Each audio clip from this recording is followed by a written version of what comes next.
Hello, Namaskar, and welcome back to the channel. So, we are starting the last book of NCERT for the series class 6 to 12 geography books reading. So, let's start. Specifically, this book will help to geography students only who are preparing for TGT, PGT, or UGC NET examinations. Definitely, no doubt on that. So, let's start. So, first thing we will see the content कि what are there.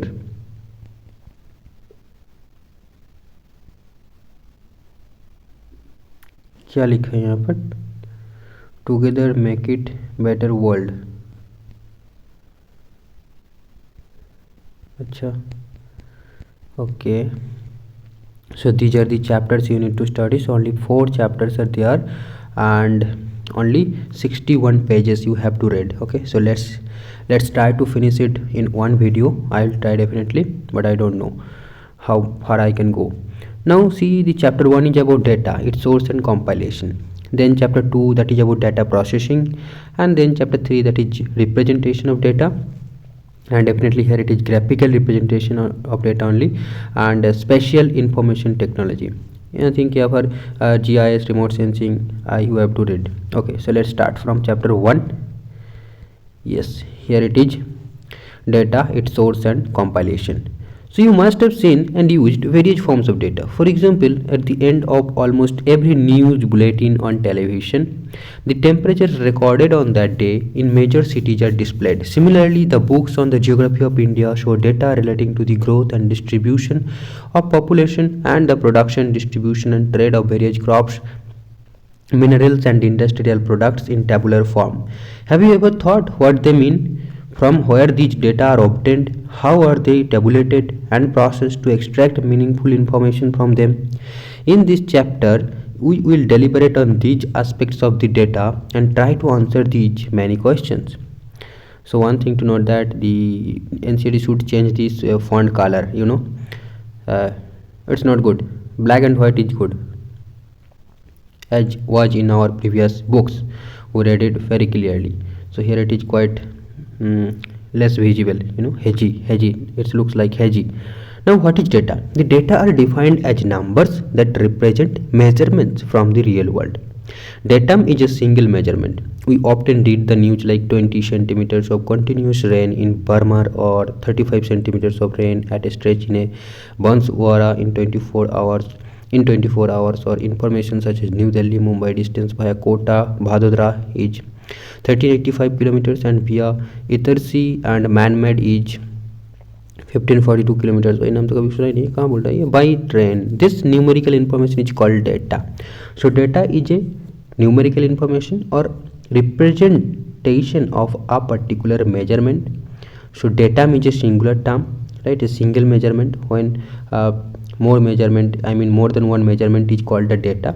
And when we conclude something from the data, okay, that is the information. Here it is given also कि however at times it becomes difficult to derive logical conclusions from this data if they are in raw form. Hence it is important to ensure that the measured information is algorithmically derived and or logically deduced and or statistically calculated from multiple data. Information is defined as either a meaningful answer to a query or a meaningful stimulus that can cascade into further queries. So information is a meaningful answer or to a query, okay, or conclusion derived from the data. Now need of data. Maps are important tools in studying geography. Besides the distribution, हमने map पढ़ी थी पहले, पहला वाला जो practical geography का book था ना, उसी में ये मैप्स वाला चैप्टर था, स्केल था, ये था. Maps are important tools in studying geography. Besides the distribution and growth of phenomena are also explained through the data in tabular form. We know that an interrelationship exists between many phenomena over the surface of the earth. These interactions are influenced by many variables which can be explained best in quantitative terms. Statistical analysis of those variables has become a necessity today. For example, to study cropping pattern of an area, it is necessary to have statistical information about the cropped area, crop yield and production, irrigated area, amount of rainfall, and inputs like use of fertilizer, insecticides, pesticides, etc. Similarly, data related to the total population, density, number of migrants, occupation of people, their salaries, industries, means of transportation, and communication is needed to study the growth of a city. Thus, data plays an important role in geographical analysis. So here nothing to read very important, but you just have to make sure that you are clear about what is data and what is information. Now, presentation of the data. You might have heard the story of a person who was traveling with his wife and a 5-year-old child. On his way, he had to cross a river. Firstly, he fathomed the depth of the river at 4 points as 0.6, 0.8, 0.9, and 1.5 meters. He calculated the average depth as 0.95 meters. His child's height was 1 meter, so he led them to cross the river, and his child drowned in the river. On the other bank, he sat pondering. लेखा जोखा ताहे तो बाचा दुबा काहे. Why did the child drown when average depth was within the reach of each one? This is called statistical fallacy, which may deviate you from the real situation. Wow. So it is important to collect the data to know the facts and figures, but equally important is the presentation of data. Today, the use of statistical methods in the analysis, presentation, and in drawing conclusions plays a significant role in almost all disciplines, including geography, which use the data. It may therefore be inferred that the concentration of a phenomena, that is population, forest, or network of transportation or communication, not only vary over space and time but may also be conveniently explained using the data. In other words, you may say that there is a shift from qualitative description to quantitative analysis in explaining the relationship among variables. Hence, analytical tools and techniques have become more important these days to make the study more logical and derive precise conclusions. Precise quantitative techniques are used right from the beginning of collecting and compiling data to its tabulation, organization, ordering, and analysis till the derivation of conclusions.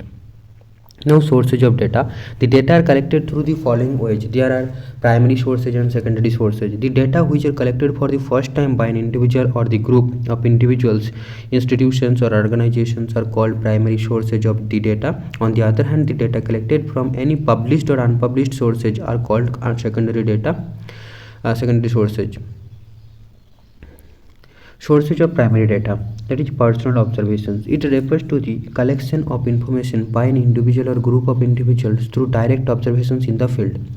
Through a field survey, information about the relief features, drainage patterns, types of soil and natural vegetation, as well as population structure, sex ratio, literacy, means of transport and communication, urban and rural settlements, etc. is collected. However, in carrying out personal observations, the persons involved must have theoretical knowledge of the subject and scientific attitude for unbiased evaluation. Okay so हमने यहाँ पर देख लेंगे कि methods of data collection का table. Okay so देखो, पहले methods of data collection two type के हो सकते हैं, प्राइमरी या secondary. Primary data collection can be of methods. What are the methods collection of primary data? That is personal observation, we already read. Then second is interview, third is questionnaire और schedule and other methods. And secondary data, published resources, unpublished resources. Okay, in the published resources, that is government, quasi-government, international, private publications, newspapers. Unpublished resources, government, quasi-government, private documents, other documents. Okay, so basically आपको यहाँ पर जो जानना है primary data and secondary data. Primary data के अंदर आता है personal observation, interview, questionnaire. That's it. Now interview. In this method the researcher gets direct information from the respondent through dialogues and conversations. However, the interviewer must take the following precautions while conducting an interview with people of the area. A precise list of items about which information is to be gathered from the persons interviewed be prepared. The person involved in conducting the interview should be clear about the objective of the survey. The respondent should be taken into confidence before asking any sensitive question, and he or she be assured that the secrecy will be maintained. A congenial atmosphere should be created so that the respondent may explain the facts without any hesitation. The language of the question should be simple and polite so that the respondents feel motivated and readily agree to give the information asked for. Avoid asking any such question that may hurt the self-respect or the religious feelings of the respondent. At the end of the interview, ask the respondent what additional information he or she may provide other than what has already been provided by him or her. Pay your thanks and gratefulness for sparing his or her valuable time for you. Now, questionnaire schedule. In this method, simple questions and their possible answers are written on a plain paper, and the respondents have to tick mark the possible answers from the given choices. At times, a set of structured questions are written, and sufficient space is provided in the questionnaire where the respondent write their opinion. The objectives of the survey should be clearly mentioned in the questionnaire. This method is useful in carrying out the survey of a larger area. Even questionnaire can be mailed to far-flung places. The limitation of the method is that only the literate and educated people can approach to provide the required information. Similar to the questionnaire that contains the questions pertaining to the matter of investigation is the schedule. The only difference between the questionnaire and the schedule is that the respondent himself or herself fills up the questionnaires, whereas a properly trained enumerator himself fills up schedules by asking questions addressed to the respondents. So here it is very important to understand what is a questionnaire and what is a schedule. Okay, so a question is filling by the the sample, you can say, who is giving the information, he actually fills the questionnaire. And what is a schedule? Same, the list is that is also a list of questions, but enumerator will be there who will record it, right, who will write it down, and the sample will samples responses, और उसको क्या बोलेंगे हम, जिसको हम पूछ रहे हैं इंटरव्यू के टाइम, जिसको पूछ रहे हैं इंटरव्यू की रेस्पॉन्सेज को जो रिटन में रिकॉर्ड करेगा, तो उसे शेड्यूल कहेंगे.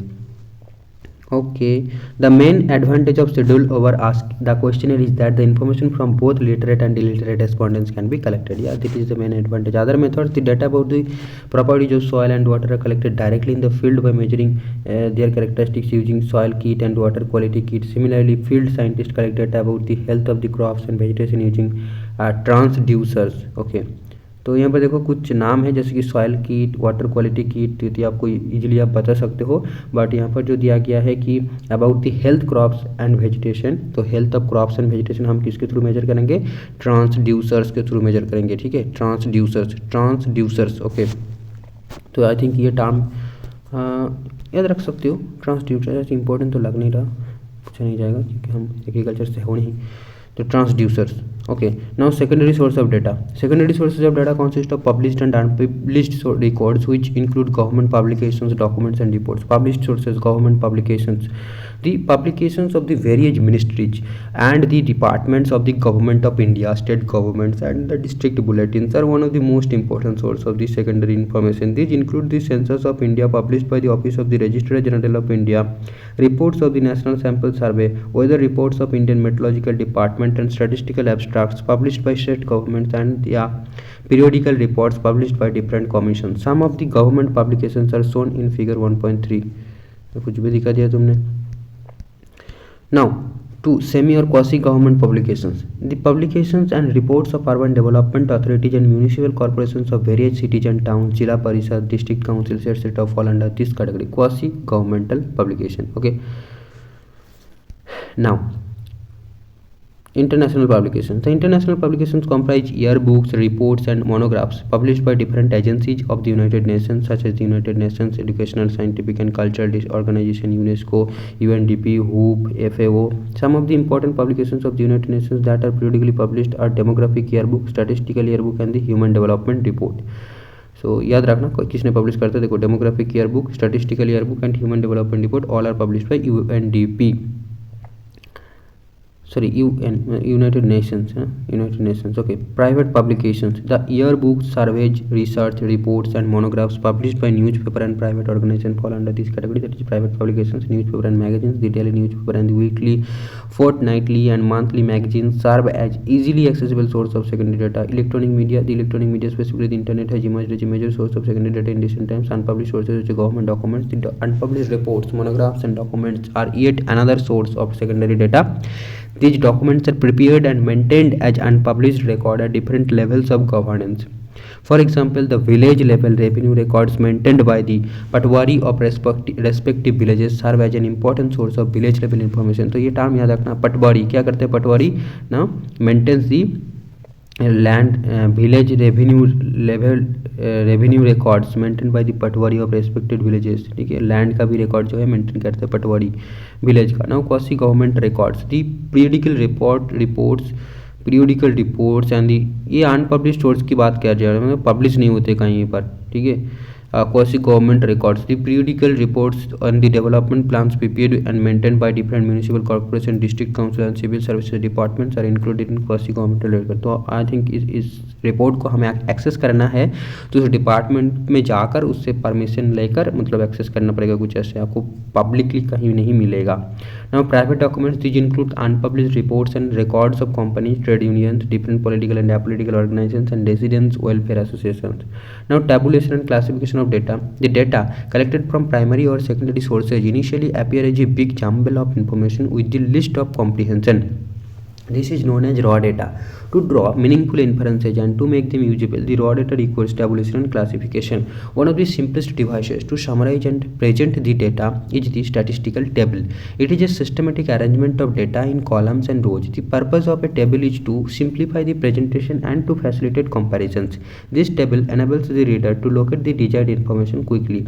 Thus, the table makes it possible for the analyst to present a huge mass of data in an orderly manner within a minimum of space.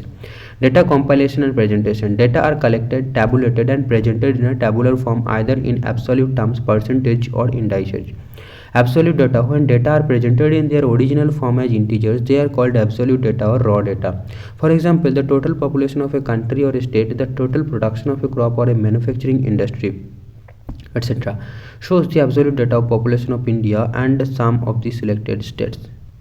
Okay, so here table की a systematic arrangement of rows and columns, right? And I can get the desired information quickly. So suppose I have to know the what is the male population of Haryana, I can just point out here, right? So this is the table, you know that already, right? Then percentage or ratio. So sometimes data are tabulated in a ratio or percentage form that are computed from a common parameter such as literacy rate of growth or growth rate of population, percentage of agricultural products or industrial products. Table 1.2 presents in this such example. Okay, here you can see total literacy divided by total population into 100, so we get the literacy rate. Now index number, this is new. An index number is a statistical measure designed to show changes in variable or a group of related variables with respect to time. So that is index number, right? Geographic location or other characteristics. It is to be noted that index numbers not only measure changes over a period of time but also compare economic conditions of different locations, industries, cities or countries. Index number is widely used in economics and business to see changes in price and quantity.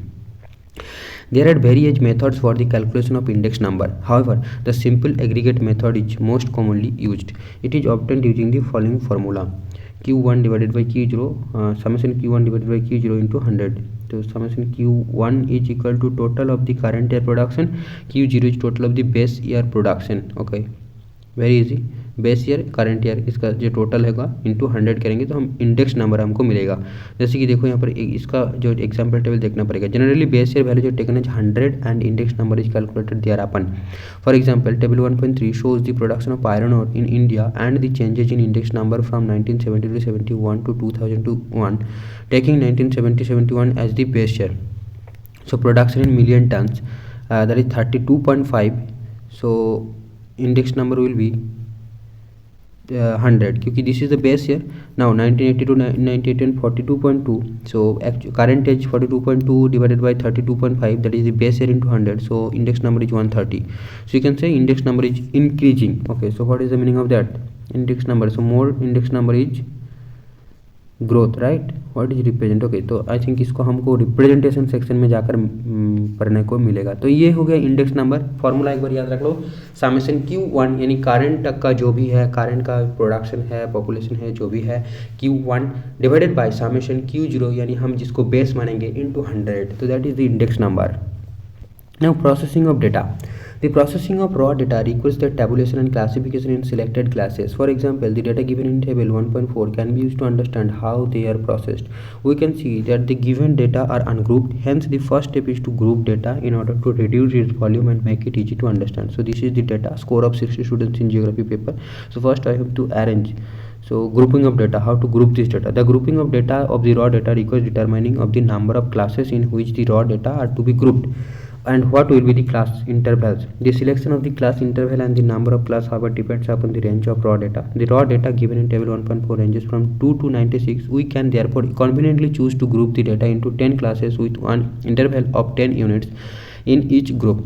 Example 0 to 10, 10 to 20, 20 to 30. So like that the data is arranged, okay, making tally marks to obtain frequency. So here it is also frequency. So frequency is 60 हो गया. Now process of classification. Once the number of groups and the class interval of each group are determined, the raw data are classified as shown in table 1.5. It is done by a method popularly known as forward and cross method or tally marks. Okay.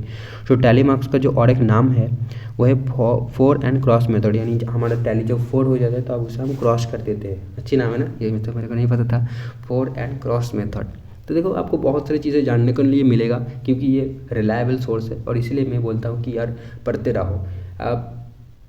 अच्छी बात है कि एक ही source से revise करना, but जब आप दूसरी सोर्स से रिवाइज करते हो तो आपको एक्टिव रिकॉलिंग भी हो जाता है ना. आप मान लो ठीक है, आप जैसे कि किसी चीज़ को आपको बिल्कुल मतलब रटना है तो फिर आपको एक ही सोर्स को बार बार पढ़ना है. बट मान लो आपको नया नया चीज़ें जानना है, अंडरस्टैंडिंग डेवलप करना है, तो आई थिंक उसमें ना एक बुक पढ़ लिया, समझ लिया, फिर आप दूसरी बुक से रिवाइज करो.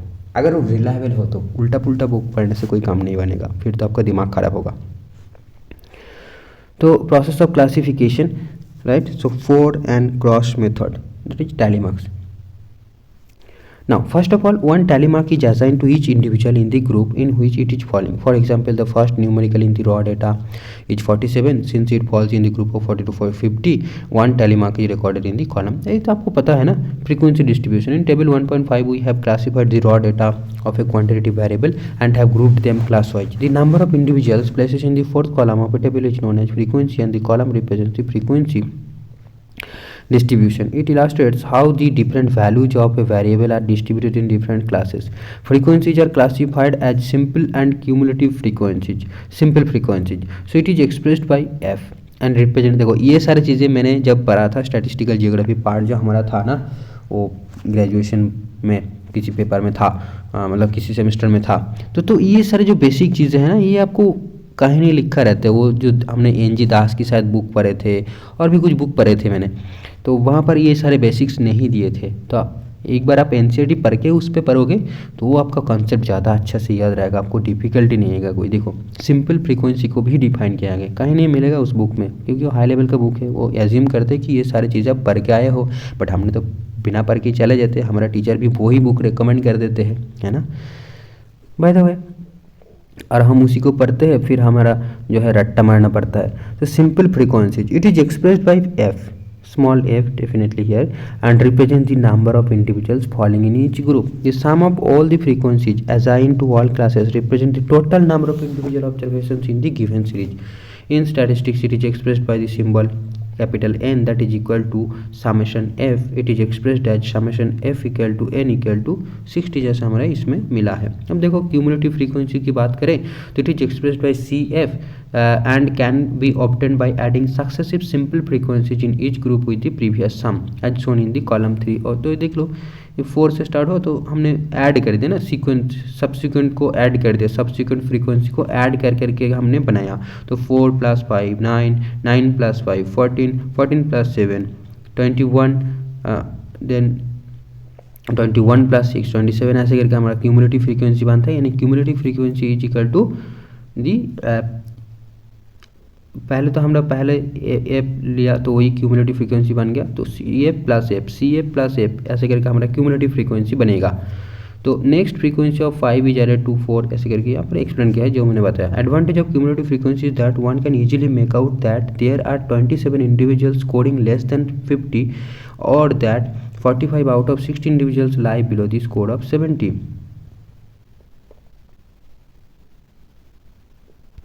हाँ हम फिर से हमको टोटल नहीं करना पा रहे, ऐड करना पा रहे हैं। आपको आप इसीलिए बता सकते कि 37 पीपल जो है 50 टू 60 मतलब 60 के बीच है और 60 के अबव कितना है, तो देखो 37 60 इज ऑब्टेन, राइट। क्या बोला है यहाँ पर कि 27 इंडिविजुअल स्कोरिंग लेस देन 50, 27, तो हम देख लेते हैं एक बार। 27 individual scoring less than 50 and what else or that 45 out of 60 individuals or that 45 out of 60 individuals scoring more than 60, sorry, individuals lie below the score of 70। अच्छा, तो ये तो लेस देन चल रहा है ना, तो इसे हम लेस देन ही बता पाएंगे कि देखो लेस देन 70, लेस देन 51, और एक होता है मोर देन टाइप का, तो देखते हैं यहाँ पर है कि नहीं, है ना। Then each simple frequency is associated with its group or class. The exclusive or inclusive methods are used for forming the groups or classes. अच्छा, exclusive methods as shown in table 2 are numbers shown in first column. Notice that the upper limit of one group is the same as the lower limit of the next group. For example, the upper limit of the group one group 20 30 is 30, which is the lower limit of the next group, making 30 to appear in both groups, but any observation having the value of 30 is included in the group where it is at its lower limit and it is excluded from the group where it is the upper limit। तो ये देखो इसको लेकर भी काफ़ी बार confusion arise करते हैं। हम जब था ना क्लास में ये इसके बारे में डिस्कस होता था कि हमने ग्रुप बनाए 20 से लेकर 30 तक, तो फिर अगर किसी ऑब्जर्वेशन 30 का वैल्यू है तो हम ये 20 से 30 में रखें या फिर 30 से 20 में रखें। तो यहाँ पर देखो सब बता दिया गया है, जो कि हायर लेवल की बुक में तो था नहीं, मैंने तो पढ़ा नहीं था, मिला नहीं था। देखो, but any observation having the value of 30 is included in the group where it is at its lower limit, यानी 30 to 40 में होगा, and it is excluded from the group where it is the upper limit in as in 20 to 30, upper limit में नहीं होगा, lower limit में होगा। That is why the method is known as exclusive method, और इसको हम बोलेंगे exclusive method. ऐसे हमारा जो टीचर था उन्होंने बताया था कि आप दोनों सही है, बट आप फिक्स रखना, अगर 30 को आप लोअर लिमिट में ले रहे हो तो अपर लिमिट में ले रहे हो, तो बाकी जो भी आएगा, मान लो 40 आ गया तो फिर 40 को भी वही उसी तरह के ग्रुप में डालना, फिर बाकी और ऑब्जर्वेशन आया तो उसी तरह के ग्रुप में डालना। तो अगर हम लोअर लिमिट में डाल रहे हैं तो उससे हम क्या बोलते हैं, देखो एक्सक्लूसिव मेथड बोलते हैं उससे। That is a group is excluded of its upper limits. You may now make out for all the marginal values of table 1.4 will go, है ना। तो ये सारे है। अब देखो, hence in this type of grouping the class x tends for over 10 units. For example 20, 21, 22, 23, 24, 29 are included in the third group. Now, inclusive method. In this method, a value equal to the upper limit of a group is included in the same group. Therefore, it is known as inclusive method, right? A value equal to the upper limit of a group is included in the same group. मतलब 30 है तो 30 की 20 से 30 के group में हम डाल देंगे, तो हम inclusive बोलेंगे। Therefore, it is known as inclusive method. Classes are mentioned in different form in the method. In this method, as shown in the first column, normally the upper limit of a group differs by 1 with the lower limits of the next group. It is important to note that each group spreads over 10 units in this method also. For example, the group 50 to 59 includes the 10 values 50, 51, 52, 53, 54, 55, 56, 57, 58 and 59. In this method, both the upper and lower limit are included to find the frequency distribution. तो by the way आप मोटी मोटी चीज़ याद रखिए कि अगर हमने जो लोअर लिमिट में डाला तो उसे हम एक्सक्लूसिव मेथड बोलेंगे, और अगर अपर लिमिट के ग्रुप में डाल दिया तो उसे हम इंक्लूसिव बोलेंगे, यही बात है। और क्यूमुलेटिव फ्रीक्वेंसी आपको पता चला, फ्रीक्वेंसी के बारे में, सिंपल फ्रीक्वेंसी के बारे में आपको पता चला। ये मोटी मोटी चीज़ आपको याद रखना है, बाकी कुछ छोड़ो। Now see frequency polygon.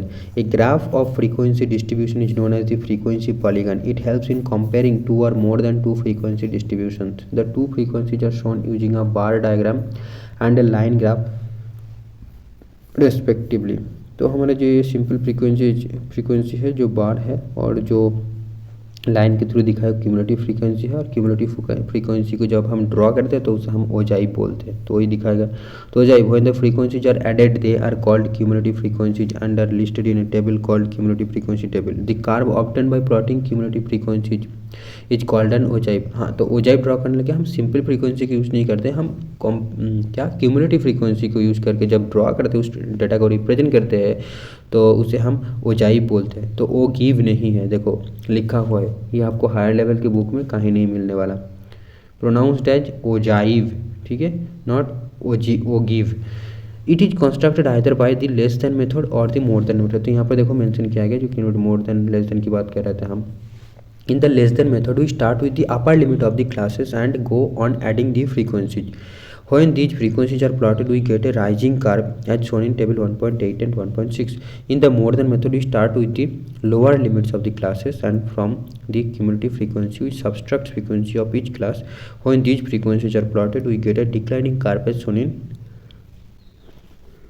तो ये क्लियर नहीं है ना डेफिनेशन या सो हम देखेंगे आगे कुछ एक्सप्लेनेशन दिया हुआ। तो यहाँ पर देखो frequency distribution of less than method, तो less than 20 less than and 10 less than 10 less than 20 ऐसे करके है।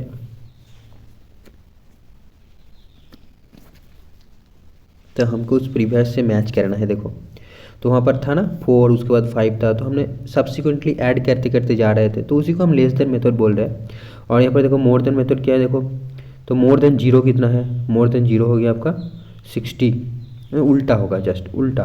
फिर ये जो आपने लेस देन बनाया इसी को अब पलट देंगे, तो देखो पूरा जो है ये हमारा आपका हो जाएगा मोर देन मेथड, ठीक है। और लेस देन मोर देन हो जाए, देखो एक ही साथ आप दिखा सकते हो, तो कुछ इस तरीके से आपको मिलेगा, ठीक है। एक साथ दिखाओगे तो यहाँ पर एक पॉइंट मिलेगा ऐसे करके।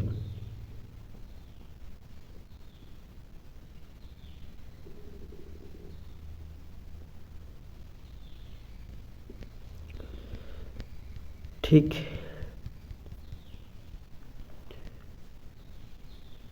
अब एक बात जो यहाँ पर बोली नहीं गई कि ये लेस देन मेथड क्या रिप्रेजेंट करते हैं, मोर देन मेथड क्या रिप्रेजेंट करते हैं, मतलब इसका मीनिंग क्या है ये नहीं बोलेगा यहाँ पर, तो इसको आपको एक बार देखना पड़ेगा, ठीक है।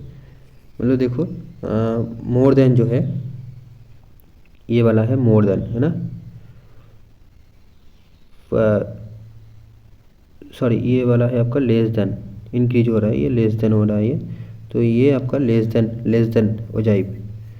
And this is more than 60 से स्टार्ट होकर ये जो है डिक्रीज हो रहा है, तो ये मोर देन सॉरी हाँ मोर देन हो रहा है, यहाँ पर बोला गया ना ये less than and more than हो जाए। तो इसका मतलब क्या है कि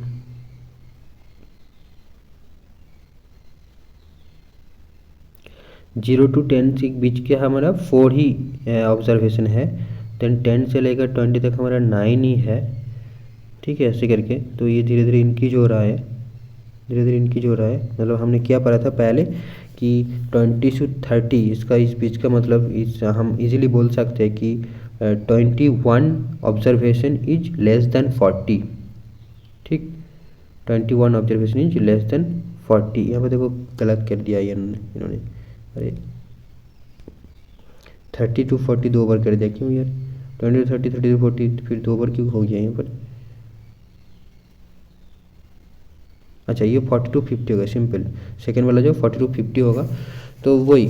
तो हम बोल सकते हैं कि 27 पीपल जो है वो लेस देन उसको 50 मिला है, लेस देन 50 मिला है। फिर 37 इसको 37 पीपल को लेस देन 60 मिला है। मतलब हम मोर देन नहीं बता सकते, हम बोलेंगे क्या लेस देन 60 मार्क्स मिले हैं उनको, ठीक है। ऐसे मोर देन में क्या बताएंगे, देखो मोर देन में हम ये बोलेंगे कि 60 पीपल गॉट मोर देन 10, ऐसे बोलेंगे ना। फिर 60 people got more than 10, then 56 people got more than 20, 56 people got more than 20, then हम बोलेंगे क्या 51 पीपल। मतलब ये देखो घटते जा रहा है, मतलब पूरा उल्टा हो रहा है सिचुएशन। जब हम बोल रहे हैं लेस देन तो एक्चुअली क्या वैल्यू इंक्रीज हो रहा है, कि हम बोलेंगे कि 45 people got less than 70, 51 people got less than 70, less than 80, ऐसे करके बोलेंगे, ठीक है। और मोर देन में क्या बोलेंगे कि 60 people has got less than 10, sorry more than 10, 60 people got more than 10, एक बार क्लियर कर दो, 60 पीपल गॉट मोर देन 10, हम बोलेंगे 60 पीपल गॉट मोर देन 10। फिर हम बोलेंगे 56 people got more than 20, then 51 people got more than 30, 44 people got more than 40 and only 4 people got more than 90। अच्छा, तो मैंने यहाँ पर गलत बोल रहा था क्या? 40 नहीं बोलेंगे हम, 30 बोलेंगे क्या? मोर देन 30 मिले हैं, क्योंकि यहाँ पर तो मोर देन 100 तो नहीं बोल सकते। ठीक है, या फिर 100 से ज़्यादा किसी को मिला था? नहीं, तो ऐसा तो नहीं होगा ना, फिर हम रेंज से तो बाहर चले जाएंगे, तो फिर तो नहीं होगा। देख लेते एक बार, रुको। ये था हमारा डेटा एक्चुअल में, देखो। हाँ, तो 100 नहीं बोल सकते, हम बोल देंगे मोर देन 90 मिला है। तो देखो एक बार हम लोअर लिमिट को ले रहा है, लोअर लिमिट को हम ले रहा है मोर देन वो जब बोल रहा है, इंटरप्रेट कर रहा है, तो अब हम लोअर लिमिट को ले रहा है ना। ये जो है आपका लोअर लिमिट है, और जब हम लेस देन की बात करेंगे तो हम अपर लिमिट को ले रहा है, यानी बोलेंगे कि 9 पीपल गॉट लेस देन 20, और यहाँ पर बोलेंगे क्या, 4 पीपल गॉट मोर देन 90, ऐसे बोलेंगे। ठीक है, आई होप आपको चीज़ें समझ में आई होगी। कुछ यहाँ पर लिखा नहीं है, और मैंने भी ये फर्स्ट टाइम ही ऐसे इंटरप्रेट किया है। मैंने जब पढ़े थे ग्रेजुएशन में तब तैसे नहीं पढ़े थे, बिल्कुल नहीं, तब क्लियर ही नहीं थे ये कंसेप्ट। चलिए, तो यहाँ पर एक्सरसाइज कुछ दिया गया है। अगर आपके पास टाइम है, आप स्टूडेंट हो, यानी क्लास 12 में पढ़ रहे हो या फिर ग्रेजुएशन में हो, तो ये सारे क्वेश्चन सॉल्व करके देख सकते हो। बाकी कॉम्पिटिटिव की प्रिपेयर कर रहे हो तो अभी के लिए मैं इसे छोड़ता हूँ। मैं कभी बाद में डेफिनेटली सॉल्व करवाऊँगा, ठीक है, करूँगा, मैं भी करूँगा। तो ये बात है।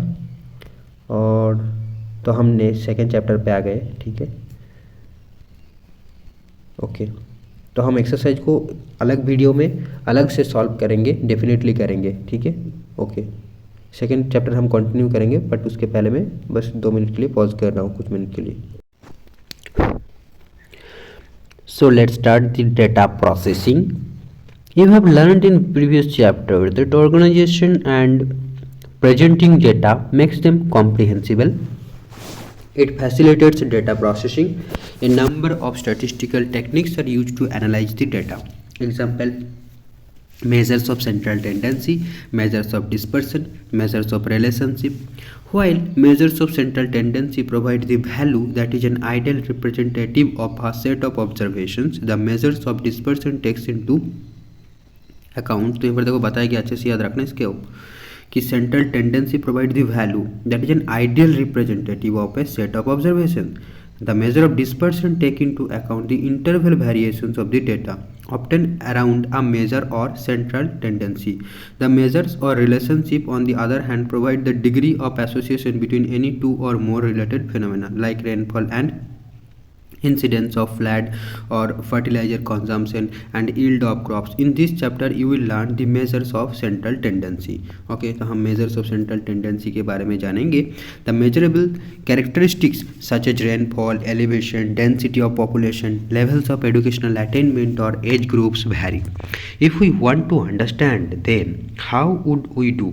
We may perhaps require a single value or number that best represents all the observations. This single value usually lies near the center of a distribution rather than at either extreme. The statistical techniques used to find out the center of distributions are referred as measures of central tendency. The number denoting the central tendency is the representative figure for the entire dataset because it is the point about which items have a tendency to cluster. Measures of central tendency are also known as statistical average. There are a number of the measures of central tendency such as the mean, median and the mode. Okay, central tendency की measurement 3 है, mean, median and mode है। Mean, the mean is the value which is derived bye summing all the values and dividing it by the number of observations. ये सारा चीज़ आपको पता होगा। Average या जो की बात कर रहे हैं कि sum of all the values divided by the number of observations. Now median, the median is the value of the rank which divides the arranged series into two equal numbers. It is independent of the actual value. Arranging the data in ascending or descending order and then finding the value in the of the middle ranking number is the most significant calculating the median. In case of the even numbers, the average of the two middle ranking value will be the median. तो हम example के through इसे ज़्यादा समझ पाएंगे। I think बाद में है एग्जाम्पल, तो हम जाकर ऊपर डिस्कस करेंगे। Then mode, mode is the maximum occurrence of frequency. तो यहाँ पर देखो मीडियन मतलब मिडिल मोस्ट वैल्यू, मिडिल मतलब मिडिल मोस्ट वैल्यू, ठीक है। यहाँ पर कहाँ गया था ये जी, मिडिल मोस्ट वैल्यू, ठीक है। और मोड मतलब क्या है ना, मैक्सिमम ऑकरेंस और frequency. Median means sorry mode means maximum occurrence और फ्रीक्वेंसी। नाउ फिर से mean is the simple arithmetic average of the different values of a variable for ungrouped and group data. The method for calculating mean are necessarily different. तो देखो data भी दो type की होती है, ग्रुप्ड होती है, एक अनग्रुप्ड होती है। तो उसके लिए डिफरेंट मेथड है कैलकुलेट करने का, ठीक है, स्लाइटली डिफरेंट है, just formula and steps. Mean can be calculated by direct or indirect methods for both grouped and ungrouped data. Okay. Now computing mean from ungrouped data. Computing mean from ungrouped data. Direct method. While calculating mean from ungrouped data using the direct method, the values for each observation are added and the total number of occurrences are divided by the sum of all observation. The mean is calculated using the following formula. So mean हम ऐसे represent करते हैं, mean को हम ये बार के through represent करते हैं, और इसका जो फॉर्मूला है समेशन एक्स, यानी जो वैल्यूज़ होगा और जो टोटल नंबर ऑफ ऑब्जर्वेशन यहाँ पर दिया गया। देखो ये हो गया मीन, यहाँ sum of a series of measures, और एक्स हो गया आपका raw score in a series of measure, ठीक ना। Summation X is equal to the sum of all the measures. तो पहले आपको सम करना पड़ेगा, then number of measures, total number of measures क्या है ना, वो कैपिटल एन है। ऐसे करके यहाँ पर दिया गया। देखो एक्स का डायरेक्ट मेथड यहाँ पर दिया गया है। तो डायरेक्ट मेथड यहाँ पर दिया गया है, टोटल किया, टोटल करने के बाद जो टोटल नंबर ऑफ ऑब्जर्वेशन है, यानी 1 2 3 4 5 6 7 7 से डिवाइड किया, तो ये आपका ये मीन आपका मिल गया।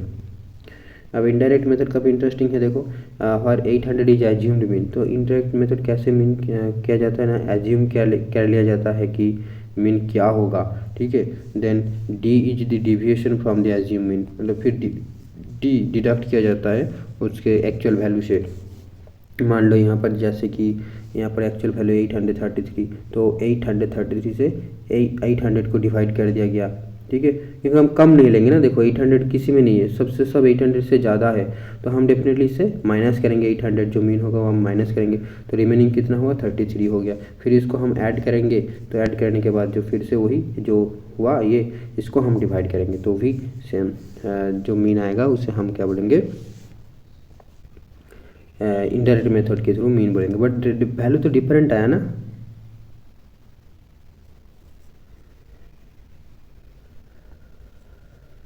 देखो इसका तो वैल्यू डिफरेंट है, बट यहाँ पर डी था तो summation D divided by N, ठीक है, वैल्यू तो डिफरेंट आया भाई। ये देखते हैं क्या लिखा है, calculate the mean then fall मान ऑपरेट हो गए। So the mean for the data given in computer under, ये तो ठीक है। So it could be noted from the computation of the mean that the raw rainfall data have been added directly and the sum is divided by number of observations, that is direct method। now indirect method यहाँ पर explain किया गया। देखो हम पढ़ते हैं इसको, for a large number of observations the indirect method is normally used to compute the mean। it helps in reducing the values of the observations to smaller numbers and by subtracting a constant value from them।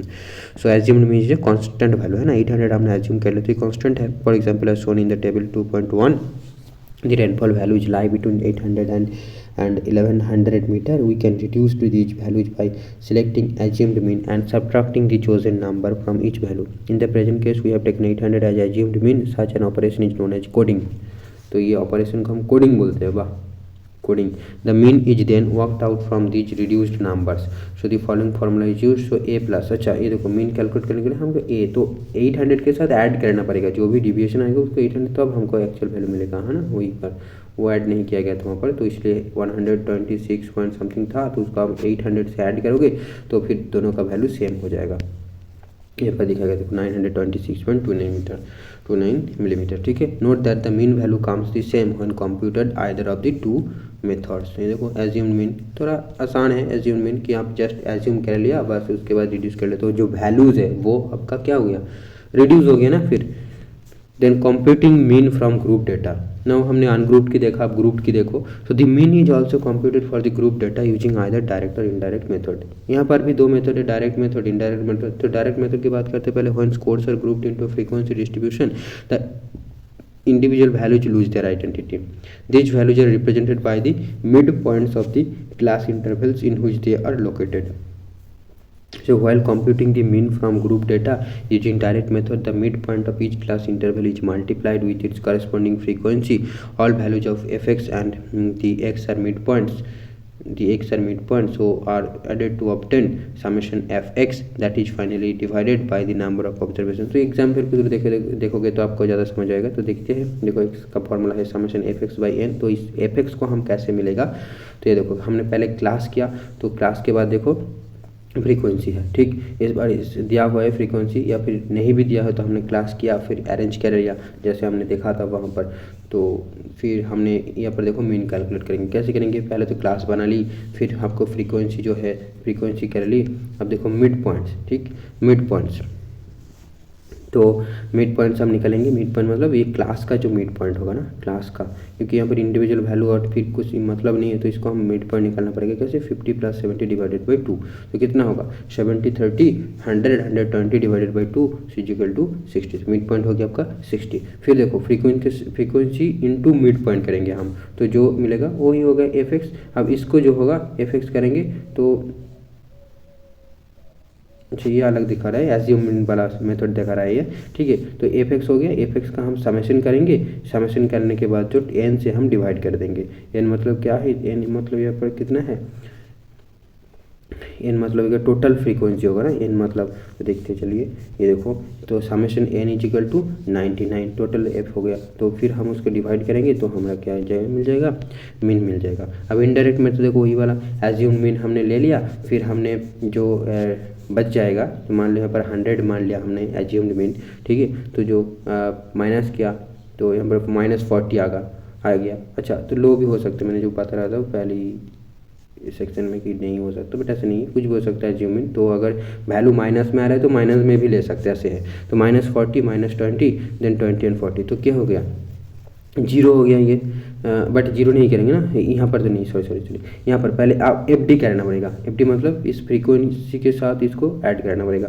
हाँ देखो 400 फिर ठीक है, 400 -400, अब यहाँ पर 700 300 600 360.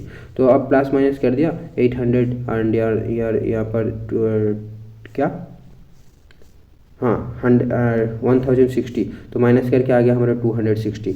ठीक, अब देखो ये क्या है, यू क्या है,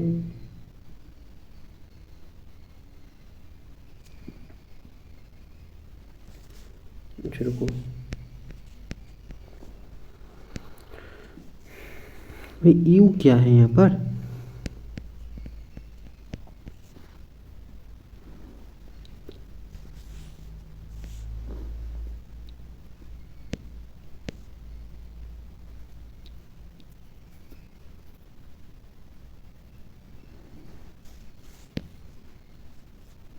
अच्छा यू इज द डिविएशन, नहीं तो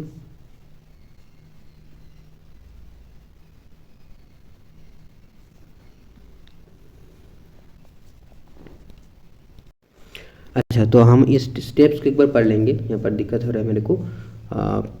तो देखो indirect method, so the following formula, so this is the formula. ठीक है, assumed mean plus summation FD by n, जैसे हमारा पहले भी था. तो अब देखो ए क्या है, mid point of assumed mean group. ये ठीक है, mid point A is equal to mid point of the assumed mean group, यानी हमारा जो मिड पॉइंट हो गया 100. The assumed mean group in table 900 with 100 as mid point. Now frequency, तो फिर यहाँ पर mid point of assumed mean group, mid point क्यों बोला है, assumed mean, simply assumed mean है ना, एज्यूम्ड मीन. ओके, नाउ देखो frequency D is equal to deviation from the assumed mean group A. Deviation now n equal to sum of cases there or a. Now i equal to interval width, तो i का भी यहाँ पर add होगा, तो i equal to interval width. ठीक है, i कहाँ पर, तो लगा नहीं है पर i. चलिए देखते हैं. So from table 2.3 the following steps involved in computing mean using the direct method can be deduced. So mean has been assumed in the group 100. okay, it is preferably assumed from the class as near to the middle of the series as possible. So हम middle में जो value रहेगा उसी से assume करने की कोशिश करेंगे, ये बोल रहा है ऐसे. This procedure minimises the magnitude of computation. assumed mean is 100. The midpoint of this class is 90 to 100, तो मिड पॉइंट तो यहीं से निकलेगा ना, और ये हमारा एज्यूम्ड मीन है। The fifth column that is you list the deviations of the mid point, तो ये यू क्या रिप्रेजेंट कर रहे हैं, देखो the deviation of mid point of each class from the mid point of the assumed mean group. अच्छा, तो mid point, इसका मिड पॉइंट क्या होगा, इसका मिड पॉइंट हो गया हमारा 60, पहला ग्रुप का, वो कितना डिविएट कर रहा है यहाँ से 100 से, तो ये हो गया आपका तो डी ना, यू कैसे होगा, ये यू 2 कैसे आ रहा है यहाँ पर, -2। अच्छा, फिर 20 से डिवाइड किया इसलिए 2, तो देखो 60 आ रहा है ना हमारा जो एज्यूम्ड मीन है। ऐसा अगर हमने इस 100 से इसको ये करे, फिर ये सॉरी इससे हम डिडक्ट करेंगे एज्यूम्ड को, तो -40 आएगा। ठीक है, तो 40 को डी आया, तो डी को यू कैसे मिल रहा है ना, वही डी सेम है ना, डी ये तो 100 x - 100, तो मतलब d/20, तो 20 क्यों, क्या क्वेश्चन ये है d/20 क्यों हुआ। अच्छा देखते चलिए, तो u मतलब वही है x - 100 डिवाइडेड बाई 2, बट यहाँ पर वो तो नहीं बताया गया। देखो classes mid point of the mid group, deviations of mid point of each class from the mid point of the assumed group, the sixth column shows the multiplied values of each f by its corresponding d to give fd। मैं नहीं समझ आया मेरे को इस table को क्या बता रहे हैं। देखो फिर से बोल रहा है कि यार फ्रीक्वेंसी के साथ इस d को हमने ऐड किया, ठीक ना, डी को हमने सॉरी मल्टीप्लाई किया, तो हमको एफ यू मिला। फिर हम 20 से डिवाइड क्यों किया,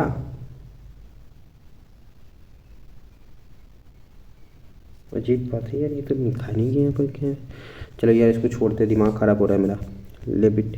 नाउ हम मीडियन पढ़ते हैं। Median is a positional average, it may be defined as the point in a distribution with an equal number of cases on each side of it.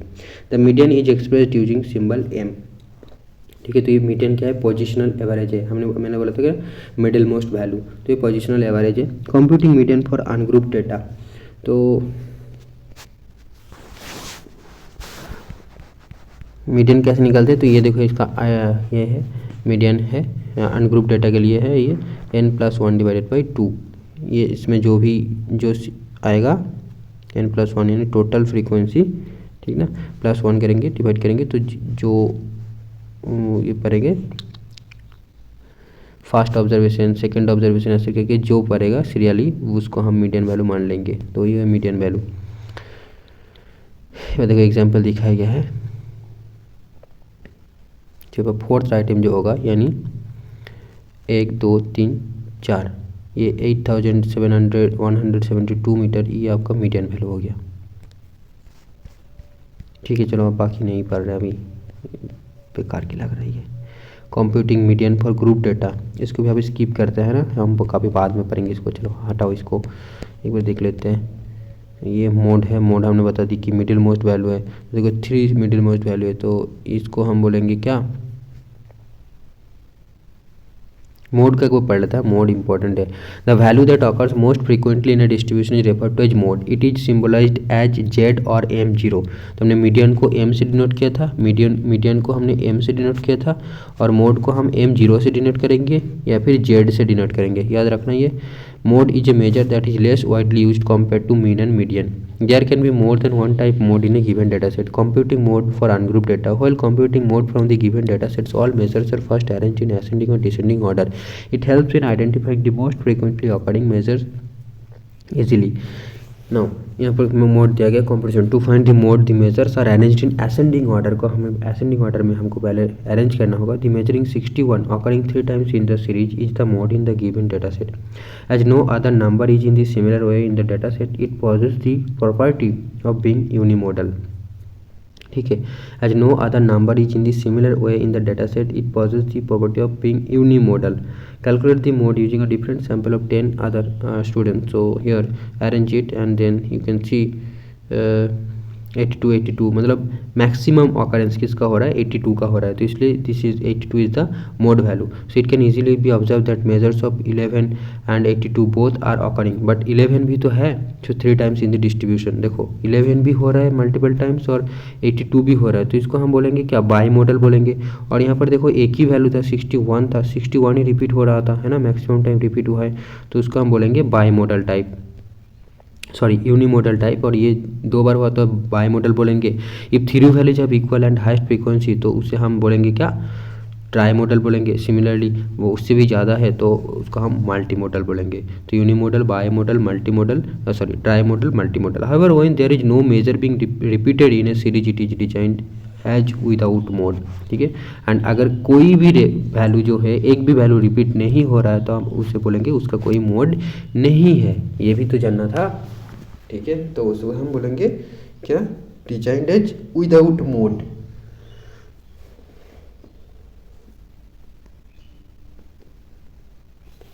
अच्छी बात है.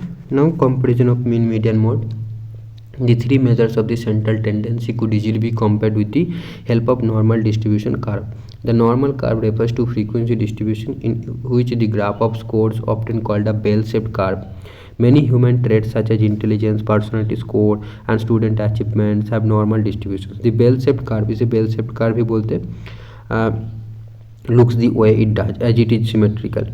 In the other words, most of the observations lie on and around the middle value. As one approaches the extreme values, the number of observations reduces in a symmetrical manner. A normal curve can have high or low data variability. An example of a normal distribution curve is given here. The normal distribution has an important characteristic. The mean, median and mode are the same score. ठीक है. Normal distribution में क्या होता है, तो ये ध्यान रखना, जब नॉर्मल डिस्ट्रीब्यूशन होता है तो मीन, मीडियन एंड मोड जो है वो उसका स्कोर सेम होता है. Because a normal distribution is symmetrical, the score with the highest frequency occurs in the middle of the distribution and exactly half of the scores occur above the middle and half of the scores occur below. Most of the scores occur around the middle of the distribution of the mean distribution or the mean. Very high and very low scores do not occur frequently and are therefore considered rare. If the data are skewed or distorted in some way, the mean, median and mode will not coincide and the effect of the skewed data needs to be considered. तो ये जो है skewed है, देखो तो ये mode है, median है, मीन है, तो ये हो गया आपको पॉजिटिव स्क्यू, यानी जो होगा लेफ्ट साइड में ये ज़्यादा रहेगा, तो इसे हम पॉजिटिव स्क्यू बोलेंगे. ठीक है, तो इसको हम पढ़ेंगे यहाँ पर. पॉजिटिव स्क्यू, नेगेटिव स्क्यू दो है, देखो इधर इसको हम बोलेंगे नेगेटिव स्क्यू, है ना. तो अच्छा एक्सप्लेनेशन नहीं दी गया, बस बता दिया गया क्या. तो ये होगा पॉजिटिव स्क्यू, यानी जब एक साथ नहीं होगा mean, median, mode, median, mean. अभी देखो मोड, मीडियन, मीन, तो एक स्क्यूड डिस्ट्रीब्यूशन में किसका वैल्यू ज़्यादा हो रहा है as per the graph, mode का वैल्यू ज़्यादा होगा. ठीक है, देन आपका मीडियन का वैल्यू होगा, देन आपका मीन का वैल्यू होगा. ये मीन सबसे लोएस्ट होगा. ठीक है, स्क्यूड डिस्ट्रीब्यूशन में मीन का वैल्यू लोएस्ट होगा, फिर उससे ज़्यादा होगा आपका मीडियन एंड मीडियन से ज़्यादा होगा आपका हाइस्ट होगा मोड का वैल्यू. अगर जो टेल है वो लेफ्ट साइड में है तो उसे हम बोलेंगे नेगेटिवली स्क्यूड. ठीक, नेगेटिव स्क्यू. और अगर जो टेल है, यानी इसका हम टेल कह रहा है, बेल शेप कर्व की टेल बोल रहे हैं इसे. अगर ये लेफ्ट साइड है तो इसे हम बोलेंगे नेगेटिव स्क्यू, और अगर ये राइट साइड होगा तो इसे हम बोलेंगे पॉजिटिव स्क्यू. ठीक है, तो यहाँ पे देखो मोड का हाइस्ट वैल्यू हाइस्ट है, देन मीडियन है, देन मीन का है. तो ये स्क्यू डिस्ट्रीब्यूशन है. और अगर नॉर्मल डिस्ट्रीब्यूशन होगा तो मीन, मीडियन, मोड जो होगा ये तीनों का वैल्यू सेम रहेगा. अच्छा,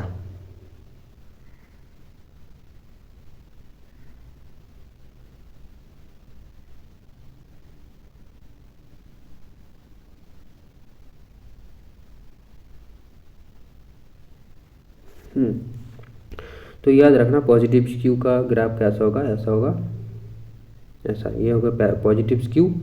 ठीक, और इसका उल्टा होगा आपका नेगेटिव स्क्यू, यानी इधर से आके यहाँ मिल जाएगा, ये नेगेटिव स्क्यू. और पहले वैल्यू होगा सबसे ज़्यादा मोड, देन आपका मीडियन, देन आपका मीन. इधर भी mode highest, then median and then mean. Highest होगा मोड. ठीक है, हाइस्ट, तो अकॉर्डिंगली. ओके, तो देखो चैप्टर 2 को हमने ख़त्म किया जैसे तैसे करके। आई होप आपको कुछ चीज़ें समझ में आएगी, और जो चीज़ें मैंने स्किप किया है वो तो क्या है अच्छा नहीं लग रहा है। चलो हम देखेंगे जियोग्राफिकल रिप्रेजेंटेशन ऑफ डेटा, और उतना इम्पोर्टेंट भी शायद नहीं होगा ना, फार्मूला वगैरह नहीं आएगा कॉम्पिटिटिव में, तो चलिए आपके लिए स्किप कर सकते हैं हम। Now graphical representation of data.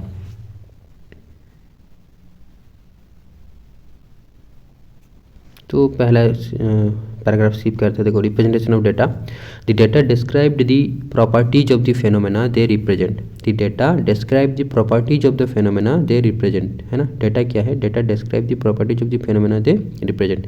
They are collected from a variety of sources. The geographers, economist, resource scientist and the decision makers use a lot of data these days. Besides the tabular form, the data may also be presented in some graphic or diagrammatic form. The transformation of data through visual methods like graphs, diagrams, maps, and charts is called representation of data. Such a form of the representation of data makes it easy to understand the patterns of population growth, distribution, and the density, sex ratio, age, sex composition, occupational structure, etc. within a geographical territory. There is a Chinese proverb that a picture is equivalent to thousands of words. Hence, the graphic method of the representation of data enhances our understanding and makes the comparisons easy. Besides, such methods create an imprint on mind for a longer time. Here, general rules for drawing graphs, diagrams, and maps. General rules for drawing graphs, diagrams, and maps. तो चलिए पढ़ते हैं। General rules for drawing graphs, diagrams, and maps. Selection of a suitable method. Data represent various themes such as temperature, rainfall, growth, and distribution of the population, production, distribution, and trade of different commodities, etc. These characteristics of the data need to be suitably represented by an appropriate graphical method. For example, data related to the temperature or growth of population between different periods in time and for different countries or states may best be represented using line graphs. Similarly, bar diagrams are suited best for showing rainfall or the production of commodities. The population distribution, both human and livestock, or the distribution of the crop producing areas may suitably be represented on dot maps, and the population density using crop length maps. Selection of suitable scale. The scale is used as measure of the data for representation of diagrams and maps. Hence, the selection of suitable scale for the given data set should be carefully made and must take into consideration entire data that is to be represented. The scale should neither be too large nor too small. Design. We know that the design is an important cartographic task. Okay. The following components of the cartographic designs are important, hence there should be carefully shown on the final diagram or map. ऐसी ये सारी चीज़ें पूछे नहीं जाने वाला है competitive में, फिर भी एक बार हम पढ़ लेंगे। The title of the diagram map indicates the name of the area, reference year of the data used, and the caption of the diagram. These components are represented using letters and numbers of different font size and thickness. Besides, their placing also matters. Normally, title, subtitle, and the corresponding year are shown in the center at the top of the map or diagram. A legend or index is an important component of any diagram or map. It expresses the colors, shades, symbols, and signs used in the map and diagram. It should also be carefully drawn and must correspond to the contents of the map or diagram. Besides, it also needs to be properly positioned. Normally, a legend is showing either at the lower left or lower right side of the map sheet. Direction. The maps, being a representation of the part of the earth's surface, need be oriented to the directions. Hence, the direction symbol, that is north, should also be drawn and properly placed on the final map. Construction of diagrams. The data possess measurable characteristics such as length, width, and volume. The diagrams and the maps that are drawn to represent these data related characteristics may be grouped into the following types. One-dimensional diagrams such as line graph, polygraph, bar diagram, histogram, age, sex, pyramid, etc. Two-dimensional diagram such as pie diagram and rectangular diagram. तो ये याद रखना अच्छे से कि one dimensional diagram क्या है, क्योंकि इसी नेट में एक बार ये पूछ लेते हैं कि भाई पॉइंट जो है ये मतलब कितनी डायमेंशनल की है ये, ठीक है। तो 0 डायमेंशनल है पॉइंट। ओके, तो ये जीआईएस में था। एंड वन डायमेंशनल डायग्राम देखो क्या है, लाइन ग्राफ जो है, पॉलीग्राफ है, बार डायग्राम है, हिस्टोग्राम है, सेक्स पिरामिड है, सारे के सारे हमारा वन डायमेंशनल डायग्राम है। टू डायमेंशनल डायग्राम में क्या है, पाई डायग्राम आएगा एंड रेक्टेंगुलर डायग्राम आएगा, ठीक। पाई diagram and rectangular diagram. Three dimensional में such as cube and spherical diagram. Cube and spherical diagram, these are the three-dimensional, two-dimensional, pie diagram, rectangular diagram. It would not be possible to discuss the methods of construction of these many types of diagrams and maps primarily due to the time constraint. We will therefore describe the most commonly okay, तो line की सबकी method यहाँ पर discuss किया गया, देख लेते हैं एक बार line graph. The line graphs are usually drawn to represent the time series data related to the temperature, rainfall, population growth, birth rates and death rate. तो ये याद रखना मोटी मोटी बात की किसके लिए यूज करते हैं लाइन ग्राफ. बाकी तो आपको पता होगा कैसे ड्रॉ किया जाता है, नहीं वो सब पूछने वाला भी नहीं है कॉम्पिटेटिव में. तो देखो लाइन ग्राफ हम टेम्परेचर को रिप्रेजेंट करने में यूज़ करते हैं, रेनफॉल में, पॉपुलेशन ग्रोथ में, बर्थ रेट को दिखाने के लिए या फिर डेथ रेट को दिखाने के लिए. कंस्ट्रक्शन ऑफ लाइन ग्राफ लेविट. चलिए हम देखते हैं आगे. Polygraph. So polygraph is a line graph in which two or more than two variables are shown by an equal number of lines for an immediate comparison, such as the growth rate of different crops like rice, wheat, pulses, or the birth rates, death rates, and life expectancy or sex ratio in different states or countries. different मतलब multiple line graph को हम एक साथ में दिखा रहा है, एक ही ग्राफ में दिखा रहा है, तो हम पॉलीग्राफ बोलेंगे. A different line pattern such straight line, broken line, dotted line, combination of dotted and broken line or line of different colours में भी used to indicate the value of different. अब फिगर देखोगे तो अच्छे से समझ में आ जाएगा. ये वाला इसको हम बोलेंगे पॉलीग्राफ. ठीक है. The bar diagram. The bar diagrams are drawn through columns of equal width. Columns of equal height नहीं है, विड्थ की बात कर रहे हैं यहाँ पर. It is also called a column diagram. It is also called a columnar diagram. ठीक है. तो हम सिंपल देखेंगे. देखो इसका भी टाइप्स है क्या. The simple compound and polybar diagram may be constructed to show the data correct. Simple compound and polybar. तो सिंपल क्या है ना, simple bar diagram is constructed for an immediate comparison. It is advisable to arrange the given data set in an ascending or descending order and plot the data variable accordingly. However time series data represented according to the sequencing of the time period. तो ये हो गया simple. Simple का देखो picture, ये वाला हो गया आपका सिंपल. ठीक है.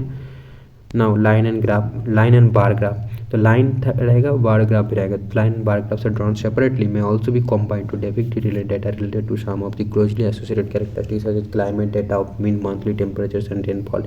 In doing so, a single diagram is drawn in which months are represented on x-axis while temperature and rainfall data are shown on y-axis at both sides of the diagram. तो इसे हम बोलेंगे line and bar graph. ये वाला rainfall and temperature में भी दिखाया जाता है एक साथ. ठीक.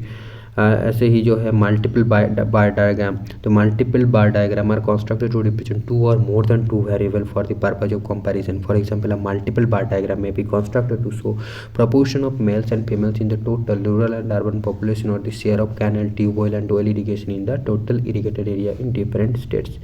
जैसे करके यहाँ पर देख पाओगे आप 1951 में कितने परसेंट मेल था, कितना फीमेल था, टोटल परसेंट क्या था, वो सारी चीज़ें यहाँ पर दिखाया गया था एक ही साथ, एक ही ईयर में. तो ये हो गया आपका मल्टीपल बार डायग्राम, है ना. ये हो गया आपका मल्टीपल बार डायग्राम. ठीक है. आई होप आपको चीज़ें समझ में आ रहा है. ठीक. अब देखो compound bar diagram. When different components are grouped in one set of variable or different variables of one component are put together, their representation is made by compound bar diagram. तो ये अच्छे से समझो कि when different components are grouped in one set of variable or different variables of one component are put together, their representation is made by a compound bar diagram. ठीक है. In this method different variables are shown in a single bar with different rectangles, है ना. तो ये देखो अच्छे से ध्यान रखो इसको.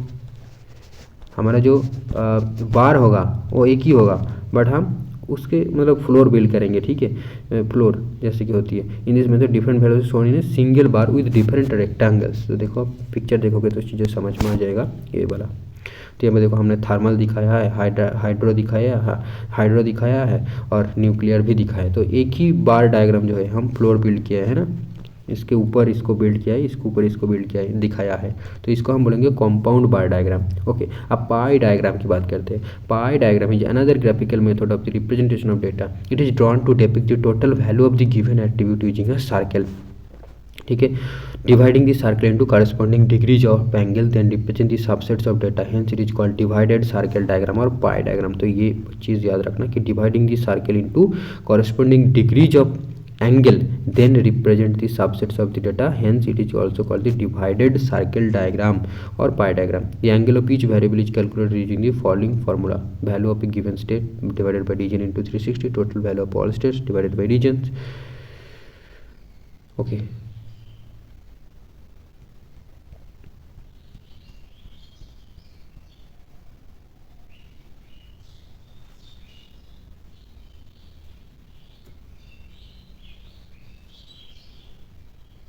तो इसका ड्राइंग मेथड एक बार देख लेना, जब ड्रॉ करेंगे अभी के लिए इसको हम स्किप करते हैं, ईजी है ऐसे। मान लो ये टोटल है हो गया 100, तो यूरोप के लिए हम कितने ड्रॉ करेंगे, तो यूरोप के लिए हम क्या करेंगे 20.2 इंटू 360 है ना। यहाँ पर देखो, ये देखो कैलकुलेशन हो गया आपको 20.2%, सो 20.2 इंटू 3.6 यानी 3.6 क्या है 360 इंटू 360 डिवाइडेड बाई 100 क्या है, तो 360 को हमने डिवाइड कर दिया 100 में से, तो 3.6 हो गया, तो पहले वो कर लिया। ठीक है, तो यहाँ पर देखो कैलकुलेशन कितना आ गया 72.72। अब है इसको डिग्री में रिप्रेजेंट करना है, तो क्या कैसे करेंगे, तो लगभग ये 73 डिग्री हो गया है ना, राउंड अप कर दिया। वही राउंड अप क्या है, कुछ कैलकुलेशन है नहीं इसमें, तो वही बात है कि जो एक्चुअल वैल्यू है इंटू 360, क्योंकि एक सर्कल का वैल्यू कितना है 360 होता है, डिवाइडेड बाय टोटल। ठीक है, individual by total into 360, that's it.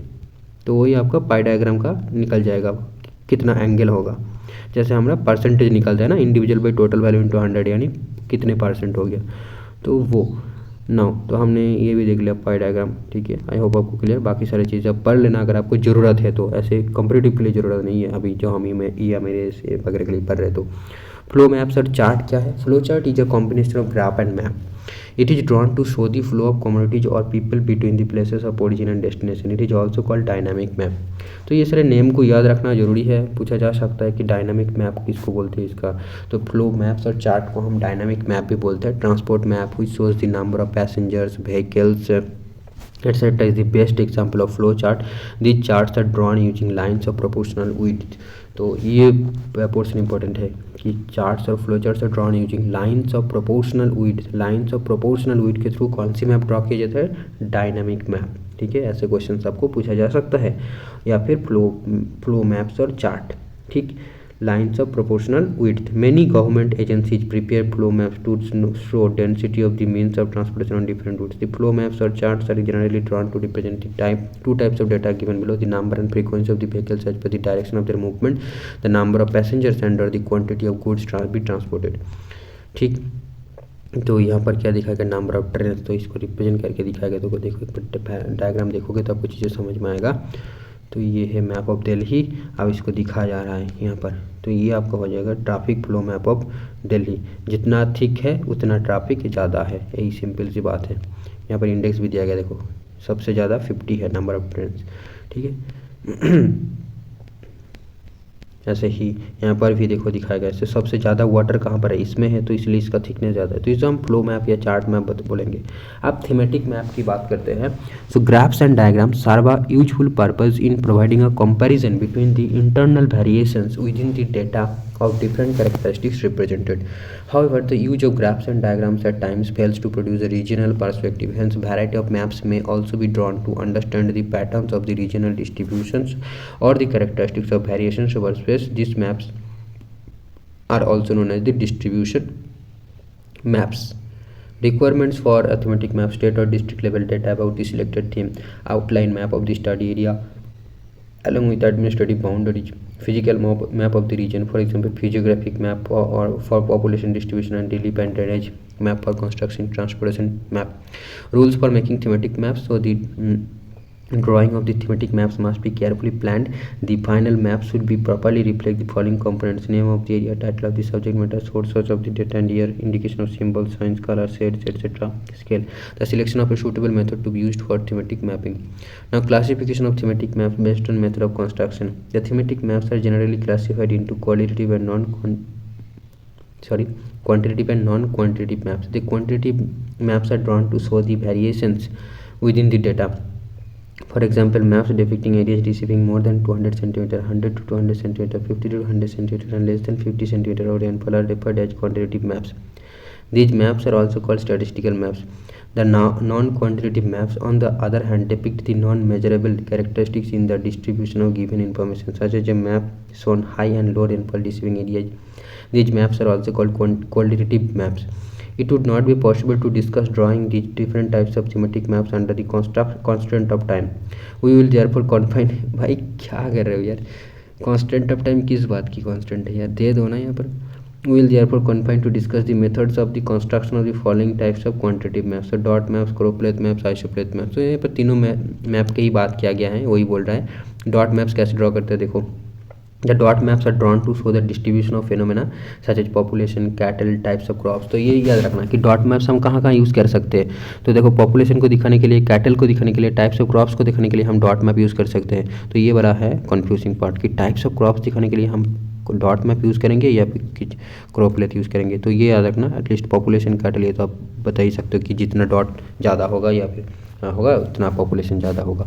Now dots of same size are the chosen scales are marked over the given administrative units to highlight the patterns of distribution. ठीक है, तो dots की जो size होती है वो सेम होती है। ठीक है, सिर्फ नंबर ज़्यादा होती है। ज़्यादा number means more number of people or cattle and less ऐसे करके। तो यहाँ पर मोर है, यहाँ पर कम है। नाउ रिक्वायरमेंट हम पढ़ नहीं रहे, प्रिकॉशन हम पढ़ नहीं रहे, नहीं चाहिए प्रिकॉशन। तो ये आपको दिखाया गया डॉट मैप्स। ठीक है, ये वाला देखो उत्तर प्रदेश में हमारा पॉपुलेशन ज़्यादा है तो वहाँ पर डॉट का नंबर भी ज़्यादा है, बट डॉट का जो साइज है वो देखो सेम है ना। तो ये याद रखने वाली चीज़ है कि डॉट मैप्स की जो डॉट की साइज होती है वो सेम होती है। डॉट मैप हम पॉपुलेशन, कैटल या फिर किसको दिखाने के लिए यूज़ कर सकते हैं, टाइप्स ऑफ क्रॉप्स को दिखाने के लिए यूज़ करते हैं। That's it. Now move to the choropleth map. The choropleth maps are also drawn to depict the data characteristics as they are related to the administrative units. These maps are used to represent the density of population, literacy और growth rate, sex ratio। तो देखो choropleth map में क्या रहेगा, एक administrative unit रहेगा, है ना, related to the administrative unit, that is depict the data related to the administrative unit. जैसे कि हमारा हो गया population density, growth rate, literacy rate, sex ratio etcetera. तो ये होगा आपका कोरोप्लेथ मैप। ठीक है, तो ये जो दिखाया गया देखो इसका पॉपुलेशन क्या है, तो ऐसे करके लिटरेसी रेट, वेस्ट बंगाल का लिटरेसी रेट क्या है, नागालैंड का क्या है, मिजोरम का क्या है, कर्नाटक का क्या है, तमिलनाडु का क्या है, ऐसे करके हमने डिवाइड कर लिया, रेंज कर लिया। उस रेंज के अंदर जो आएगा तो उसका सेम शेड हमने दे दिया। ठीक है, मतलब ये आपको बाउंड्री को फॉलो कर रहा है। ठीक है, बाउंड्री को फॉलो कर रहा है कि एडमिनिस्ट्रेटिव बाउंड्री को, तो इसे हम कोरोप्लेथ मैप बोलेंगे।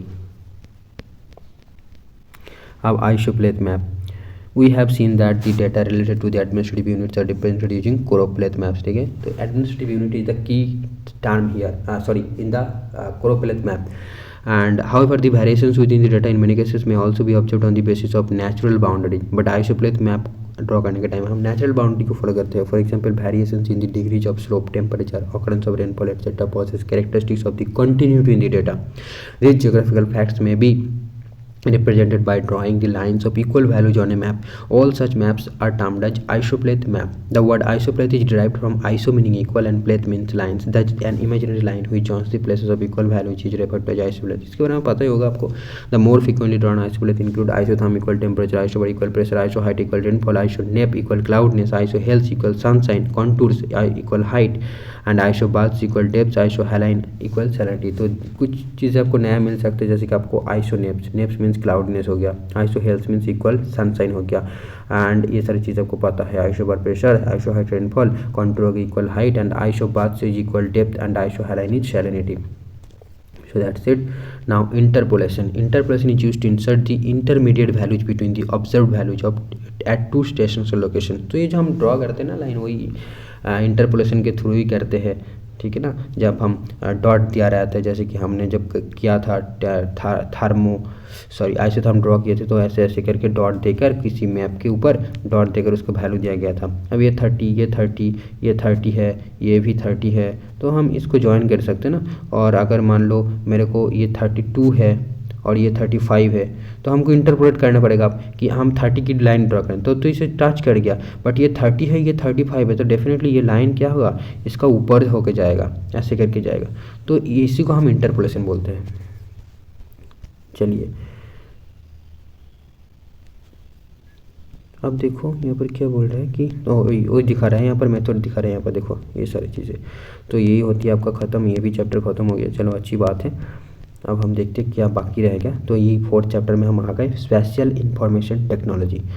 ठीक है, स्पेशल इंफॉर्मेशन टेक्नोलॉजी, यहाँ पर जीआईएस रिमोट सेंसिंग तो हमने पहले क्लास 11th में पढ़ लिया था। तो यहाँ पर कुछ नया चीज़ें है डेफिनेटली, तो देखते हैं स्पेशल इंफॉर्मेशन टेक्नोलॉजी क्या है। इसमें डेफिनेटली कुछ इंटरेस्टिंग सी चीज़ें होंगी। ठीक है, चलिए पढ़ते हैं, हम पढ़ेंगे इसको। So you know that the computers enhance our capabilities in data processing. कितना हुआ टाइम? 1 hour 17 minutes, ठीक है।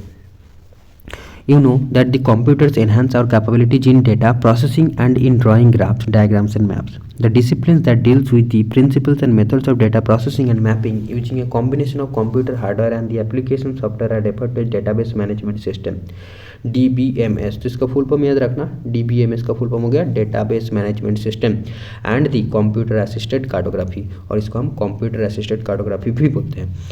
मतलब यूज़ होती है जो भी सॉफ्टवेयर वगैरह हार्डवेयर यूज़ होती है उसको हम कंप्यूटर असिस्टेड कार्टोग्राफी बोलते हैं या फिर डेटाबेस मैनेजमेंट सिस्टम बोलते हैं। However the role of such computer applications is restricted to merely processing of the data and their graphical representation. In other words, the data so processed or the maps and diagrams so prepared could not be used to evolve a decision support system।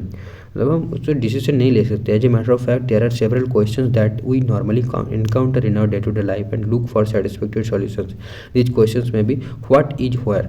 Why is it there? What will happen if it is shifted to a new location?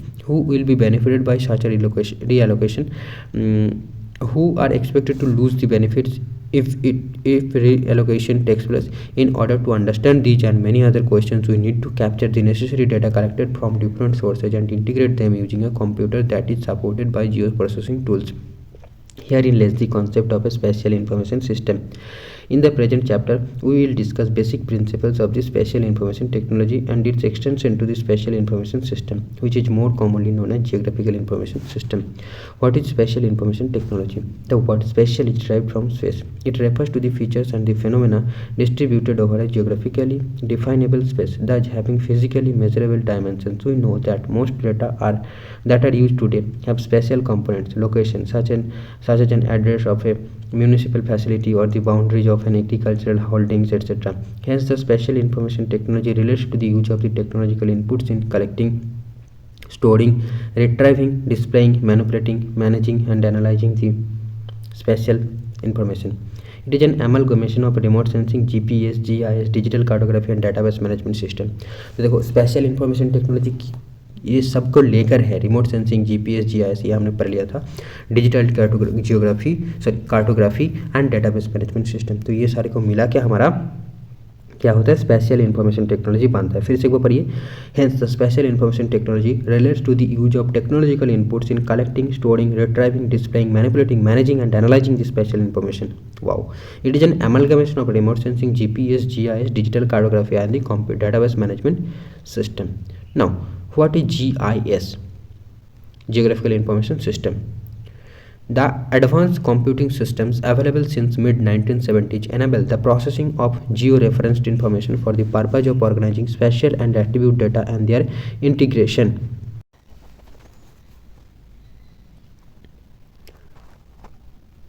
Okay.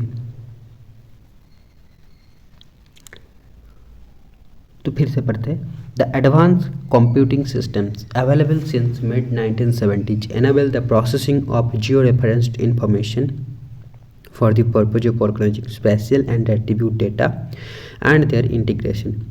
Locating specific information in the individual files and executing the computations, performing analysis and evolving a decision support system. A system capable of all such functions is called geographic information system. It is defined as a system for capturing, storing, checking, integrating, manipulating, analyzing and displaying data which is spatially referenced to the earth.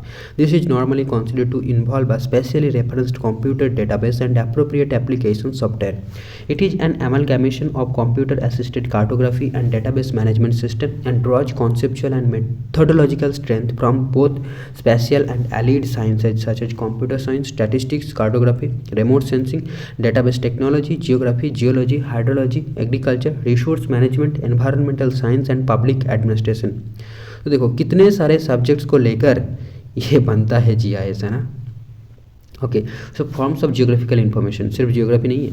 So two types of data of the data represent the geographical information. These are spatial and non spatial data. The spatial data are characterised by their positional linear and areal forms of appearances. So ये बहुत important है कि spatial data और non spatial data क्या है, इसको understand करना. तो ध्यान रखिएगा, spatial data are characterised by their positional linear and areal forms of appearances. Positional, linear और areal forms of appearances, that is spatial data. और यहाँ पर आप एग्जाम्पल के तौर पर देख सकते हो, जैसे कि देखो डिस्क्रिप्शन व्हील स्पोक, ठीक. तो बताओ ना स्पेशल डाटा कौन सा है ना. तो इधर का लेफ्ट में जो है ये आपका नॉन स्पेशल है, राइट में जो है वो आपका स्पेशल है. यानी जहाँ पर स्टेट की बात करें, केरला, महाराष्ट्र, गुजरात, पंजाब, ये सारे स्पेशल है. और wheel, rim, tyre, ball bearing, ये क्या है, नॉन स्पेशल है. जियोग्राफिक डेटाबेस है. Database contains attributes and their values or class. This non-spatial data on the left display cycle parts which can be located anywhere. The data record on the right is the special because on one of the attributes the name of different states which give a definite locations in the map. This data can be used in GIS. तो हम GIS में सिर्फ special data को ही use कर पाएंगे, ठीक है. ये देखो, सो पॉइंट जो है ये 0 डायमेंशनल है, लाइन जो है 2 डायमेंशनल है, एरिया भी 2 डायमेंशनल फीचर है. These data forms must be geometrically registered to generally accepted and properly defined coordinate system and coded so that they can be stored in the internal database structure of GIS. On the other hand, the data those describe the spatial data are called as non-spatial or attribute data. क्या बोला? On the other hand the data dose describe the spatial data. अच्छा, जो describe करता है, non spatial data किस क्या करता है, डिस्क्राइब करता है. जैसे कि केरला में मेल हो गया हमारा इतना %, तो ये नॉन स्पेशल है बट ये डिस्क्राइब कर रहा है स्पेशल डाटा को. The spatial data the most important prerequisite in spatial और geographical information system. In a GIS core, it could be built in several ways. These are acquire data in digital form from a data supplier, digitize existing analog data, carry out one's own survey of geographical entities. The choice of a source of geographical data for a GIS application is, however, largely governed by the application area in itself, the available budget, and the type of data structure, that is vector or raster. For many users, the most common source of spatial data is topographical or thematic maps in hard copy or soft copy copy form digital. All such maps are characterized by a definite scale which provides relationship between the map and the surface it represents. Use of symbols and colors which define attributes of entities mapped, and an agreed coordinate system which defines the location of entities on the Earth's surface. An agreed coordinate system which defines the location of entities on the Earth's surface. Now, advantages of GIS over manual methods. The maps, irrespective of a graphic medium of communication of geographic information and possessing geometric fidelity, are inherited with the following limitations. Map information is processed and presented in a particular way. A map shows a single or more than one predetermined themes. The alteration of the information depicted on the maps require a new map to be drawn. Centrally, a GIS possesses inherent advantages of separate data storage and presentation. It also provides options for viewing and presenting the data in several ways. The following advantages of a GIS are worth mentioning. Users can interrogate displayed special features and retrieve associated attribute information for analysis. Maps can be drawn by querying or analyzing attribute data. Special operations, polygon, overlay, or buffering can be applied on integrated database to generate new sets of information. Different items of attribute data can be associated with one another through shared location code. The components of GIS. The important components of geographical information system include the following: hardware, people, software, procedures. Hardware, software, data, people, procedures. The different components of GIS are shown in figure 2.2. Hardware के बारे में जानते हैं. As discussed chapter 4, the GIS has 3 main components: hardware comprising the processing, storage, display, and unit input and output subsystem. Software modules for data entry, editing, maintenance, analysis, transformation, manipulation, data display and output. Database management system to take care of the data organization. Software and application software with the following functional modules is important prerequisite of a GIS. Software related to data entry, editing and maintenance. Software related to analysis or transformation or manipulation. Software related to data display and output. Now, data. Spatial data and related tabular data are the backbone of GIS. The existing data may be acquired from a supplier, or a new data may be created or collected in-house by the user. The digital map forms the basic data input for GIS. Tabular data related to the map objects can also be attached to the Digital data.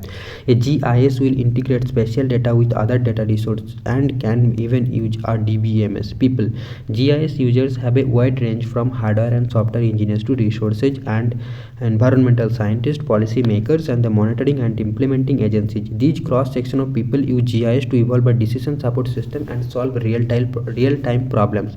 Now, procedures include how the data will be retrieved, input into the system, stored, managed, transformed, analyzed, and finally presented in a final output.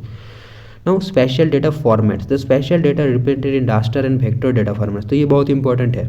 Raster data format क्या है? Raster data represent a graphic feature as a pattern of grids of squares, whereas vector data represents the object as a set of lines drawn between specific points.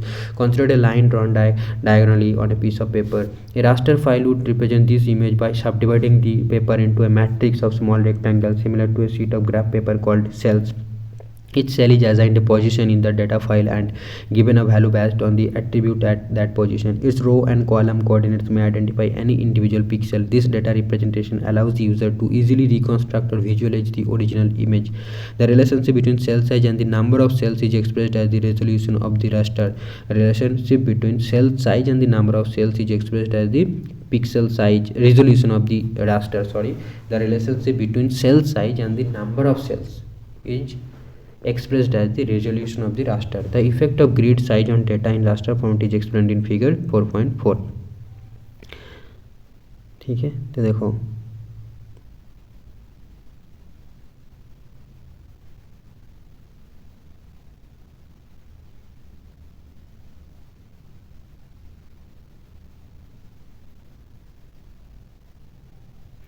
Grid size जो है वो small हो गया, grid का number बढ़ गया तो pixel भी ज़्यादा हो गया, और ग्रिड का साइज जो है बड़ा हो गया, ग्रिड का नंबर भी बड़ा हो गया, तो क्या होगा? पिक्सल कम हो गया।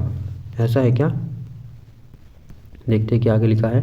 सो the raster file formats are most often used for the following activities: for digital representation of aerial photograph, satellite images, scanned paper maps. तो याद रखना कि रास्टर डाटा कहाँ यूज़ होता है। देखो, रिप्रेजेंटेशन ऑफ एरियल फोटोग्राफ्स में यूज होता है, सैटेलाइट इमेजेस में होती है, स्कैन पेपर मैप्स में होता है। When cost need to be kept down, तो रास्टर डाटा है मोस्ट इकोनॉमिकल है। व्हेन द मैप डायग्नोस्टिक और analysis of individual map feature, जब इंडिविजुअल मैप फीचर को हमें आइडेंटिफाई करने की जरूरत है तब हम रास्टर डाटा को यूज़ करते हैं। When backdrop maps are required, when backdrop maps are required, तो what is this backdrop map क्या है देखना पड़ेगा। Now vector data format, a vector representation of the same diagonal line would record the position of the line by simply recording the coordinates of its starting and ending points. Each point would be expressed as 2 or 3 numbers depending on whether the representation was 2D or 3D, often referred to as XY Z coordinates. The first number x is the distance between the point and the left side of the paper, y the distance between the point and the bottom of the paper, z the point elevation above or below the paper. Joining the measured points forms the vector. Okay, joining the measured points form the vector. The vector data model is based around coordinate pairs. Now a vector data model uses points stored by their real coordinates. Here lines and areas are built from sequence of points in order. Lines have a direction to the ordering of the points. Polygons can be built from points or lines. Vectors can store information about topology. Manual digitizing is the best way of vector data input. ठीक है, तो manual digitising use किया जाता है vector data input के लिए। हम manual digitising use करते हैं।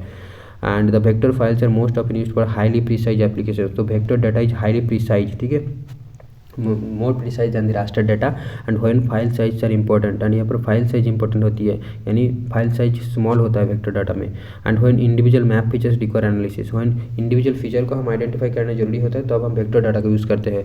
when descriptive information must be stored, and vector data इसलिए भी यूज होते हैं जब डिस्क्रिप्टिव इन्फॉर्मेशन स्टोर करने की जरूरत होती है।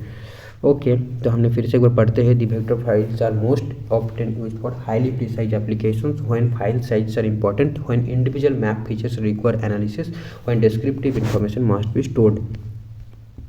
अब देखो ये कंपैरिजन पढ़ोगे तो ज़्यादा अच्छे समझ में आएगा, I hope.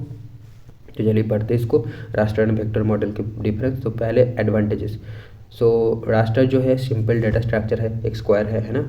And vector data जो है ये कॉम्पैक्ट डाटा स्ट्रक्चर है, एडवांटेजेस बता रहे हैं। अच्छा, तो एडवांटेजेस क्या क्या है, तो एक्चुअल डिफरेंस नहीं बता रहे यहाँ पर। रास्टर डाटा के एडवांटेजेस सारे पढ़ लेते हैं पहले। देखो, सिंपल डाटा स्ट्रक्चर है रास्टर, इजी एंड एफिशिएंट ओवरलेइंग है, कॉम्पेटेबल विथ सैटेलाइट इमेजरी है, तो सैटेलाइट इमेजरी के लिए हम रास्टर मॉडल यूज़ करेंगे। High spatial variability is efficiently represented, high spatial variability is efficiently represented, इस स्टेटमेंट को याद रखना कि रास्टर डाटा के थ्रू हम high spatial variability is efficiently represented, simple for own programming and same grid cells for several attributes. ठीक है, एक ही ग्रिड सेल के अंदर सारे एट्रीब्यूट्स यहाँ पर रहते हैं, same grid cells for several attributes.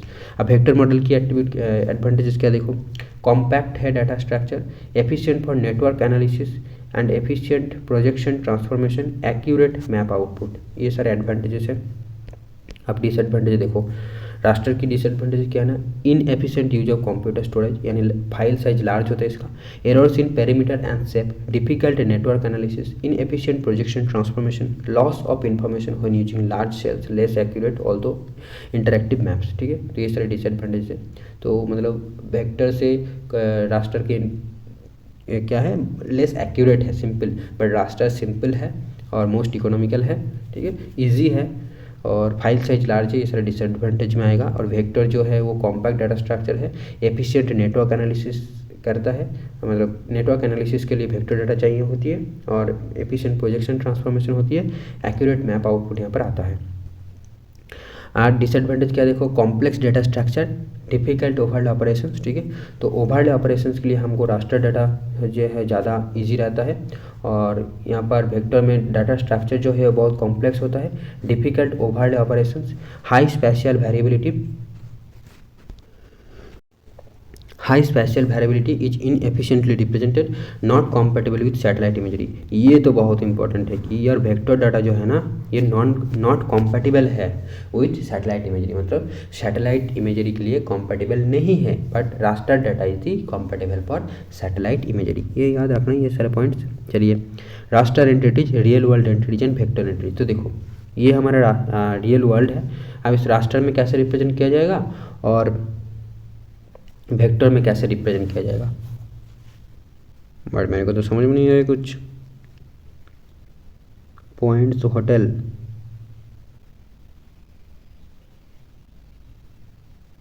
अच्छा, देन देखो इलेक्ट्रिक सप्लाई लाइंस, ये भी नहीं समझा। देन ये हो गया एरिया और फॉरेस्ट,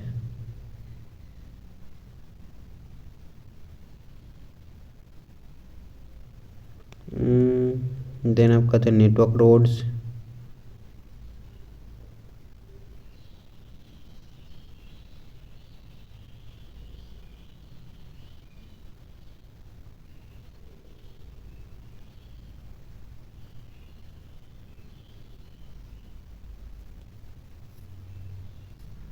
ज़्यादा कुछ तो समझ में नहीं आया मेरे को यहाँ से। चलिए, क्योंकि जीआईएस के सॉफ्टवेयर जो है वो सारी चीज़ें अभी तक मैंने सीख नहीं पाया। ठीक, तो चलिए, हमने छोटे मोटे जान लिया कि रास्टर क्या है, वेक्टर क्या है, क्या क्या एडवांटेज है, डिसएडवांटेज है, बाकी हम अभी के लिए छोड़ते हैं। अब देखो, sequence of GIS activities, the following sequence of the activities are involve in GIS related work. तो इसे याद रखना, सीक्वेंस को यूजीसी नेट के लिए तो बहुत इंपॉर्टेंट होगा, पूछ लेता है। पहले स्पेशल डाटा इनपुट चाहिए, फिर entering of the attribute data, data verification and editing, spatial and attribute data linkages and spatial analysis. तो एनालिसिस लास्ट में होगा, पहले होगा इनपुट, देन होगा आपका entering of the attribute data, then verification होगा एंड एडिटिंग होगा, and then spatial and attribute data linkage होगा, फिर आपका एनालिसिस बनेगा। तो स्पेशल डाटा इनपुट का मतलब क्या है, एक बार पढ़ लेते हैं। As already mentioned, the spatial database into GIS can be created from a variety of sources, this could be summarised into following two categories, acquiring digital datasets from a data supplies. The presented data supplies make the digital data readily available, which range from small scale maps to the large scale plans. For many local governments and private organizations, such data form an essential source and keep such groups of users free from overheads of digitizing or collecting their own data. Although using such existing data sets is attractive and time saving, serious attention must be paid to data compatibility when data from different sources or supplies are combined in one project. The differences in terms of projection, scale, base level and description in attributes may cause problems. At a particular practical level, users must consider the following characteristics of the data to ensure that they are compatible compatible with the application. The scale of the data, the georeferencing system used, the data collection techniques and sampling strategy used, the quality of data collected, the data classification and interpolation of methods used, the size and shape of the individual mapping units, the length of the record. It must also be noted that where data are used from a number of sources, and particularly where the area of study crosses administrative boundaries, the difficulties in data integration are caused by different geographical referencing systems, data classification and sampling. Hence, the user needs to be aware of these problems, which are particularly prone when compiling inter-province and inter-district datasets. Once the compatibility between the data required from different suppliers is established, the next stage involves the transfer of data from a medium to transfer to the GIS.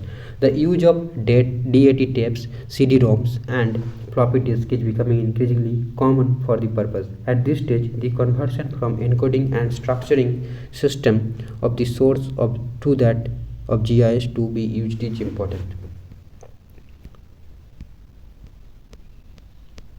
Now creating digital data sets bye manual input. तो एक हो गया digital input, दूसरा हो गया manual input, है ना. Digital data sets from data supply and then manual input. The manual input of data to a GIS involves four main stages: entering the spatial data, entering the attribute data, and spatial and attribute. Spatial और attribute मतलब non special, ठीक है. Spatial and attribute data verification and editing, where necessary linking the spatial to the attribute data. The manual data input methods depend on whether the database has a vector topology or grid cell raster structure. The most common way of inputting spatial data into a GIS is through digitization and scanning. With the entity model, geographical data are in the form of points, lines, and or polygons, pixels, which are defined using a series of coordinates. These are obtained by referring to the geographical referencing systems of the map or aerial photograph, or by overlaying a graticule or grid onto it. The use of digitizers and the scanners greatly reduce the time and labor involved in writing down coordinates. We shall briefly discuss how the spatial data are created in GIS code using a scanner.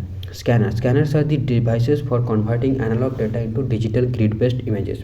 They are used in spatial data capture to convert a line map to high resolution raster images, which may be used directly to or further processed to get vector topology. There are two basic types of scanners: scanners that record data on a step-for-step basis, and those that can scan whole document in one operation. The first type of scanners incorporates a source of illumination on a movable arm, usually light emitting diodes or a stabilized fluorescent lamp, and a digital camera with high resolution lamp. The camera is usually equipped with special sensors called charged coupled devices, CCDs, arranged in an array. These are semiconductor devices that translate the photos of light falling on their surface into counts of electrons, which are then recorded as a digital value. The movement of either the scanner or the map builds up a digital two-dimensional image of the map. The map to be scanned can be mounted either on a flat bed or on a rotating drum. With flat bed scanners, the light source is moved systematically up and down over the surface of the document. For large map, scanners are used which are mounted on a stand, and the illumination source and camera array are fixed in a position. The map is moved past by a feeding mechanism. Modern document scanners resemble laser printers in reverse because the scanning surface is manufactured with a given resolution of light sensitive spots that can be directly addressed by the software. There are no moving parts except a movable light source. The resolution is determined by the geometry of the sensor surface and the amount of memory rather than by a mechanical arm. The scanned image is always far from perfect even with the best possible scanners, as it contains all the smudges and defects of the original map. The excess data, therefore, in a digital image must be removed to make it usable. Entering the attribute data. Attribute data define the properties of a spatial entity that need to be handled in the GIS, but which are not spatial. For example, a road may be captured as a set of contiguous pixels or as a line entity and represented in the spatial part of the GIS by a certain color, symbol, or data location. Information describing the type of road may be included in the range of cartographic symbols. The attribute values associated with the road, such as road width, type of surface, estimated number of traffic, and specific traffic regulation, may also be stored separately. either as a special information in the GIS in case of a relational database, or input along with special description with the object-oriented databases. The attribute data acquired from sources like published record, official censuses, primary surveys, or spreadsheets can be used as input into GIS database either manually or by importing the data using a standard transfer format. Data verification and editing. The special data captured into a GIS require verification for the error identification and correction so as to ensure the data accuracy. The errors caused during digitization may include data omissions and under or overshoots. The best way to check for errors in the special data is to produce a computer plot or print of the data, preferably on translucent sheet at the same scale as the original. The two maps may then be placed over each other on a light table and compared visually, working systematically from left to right and top to bottom of the map. Missing data and locational errors should be clearly marked on the printout. The errors that may arise during the capturing of spatial and attribute data may be grouped as under. Spatial data are incomplete or double. The incompleteness in the spatial data arises through omissions in the input of points, lines, and polygons, area of manually entered data. In scanned data, the omissions are usually in the form of gaps between lines, or the raster vector conversion process has failed to join up all parts of a line. Spatial data at the wrong scale. The digitizing at the wrong scale produces input spatial data at a wrong scale. In scanned data, the problems usually arise during the georeferencing process when incorrect values are used. Spatial data distorted. The spatial data may also be distorted if the base maps used for digitizing are not scale correct. The aerial photographs in particular are characterized by incorrect scale because of the lens distortions, relief and tilt displacements. In addition, paper maps and field documents used for scanning and or digitizing may contain random distortions as a result of having been exposed to rain, sunshine and frequent folding. तो काफ़ी चीज़ें unimportant सी लग रही हैं, मतलब tough है थोड़ा सा समझ में, तो चीज़ें बिल्कुल मतलब नहीं आ रहा है मेरे को मैं जस्ट एक बार रीड आउट कर रहा हूँ और पहले बार पढ़ रहा हूँ इसको, क्योंकि GIS सॉफ्टवेयर की हैंडलिंग मैंने अभी तक किया नहीं हूँ, और MA का टाइम था बट लॉकडाउन का टाइम था तो कर नहीं पाया, तो जैसे तैसे करके हो गया सारी चीज़ें. तो hence transformation from any coordinate system to another may be needed if the coordinate system of the database is different from that used in the input document और इमेज. तो आप सीखना पड़ेगा क्योंकि रिसर्च फील्ड में काम करना है तो सॉफ्टवेयर के बारे में जानना ही पड़ेगा ना. तो देखते हैं. These errors need corrections through various editing and updating functions as supported directly by most GIS software. The process is time consuming and interactive that can take longer time than the data input itself. The data editing is usually undertaken by viewing the portion of map containing the errors on the computer system and correcting them through the software using the keyboard. Screen cards are controlled by a mouse or a small digitized tablet.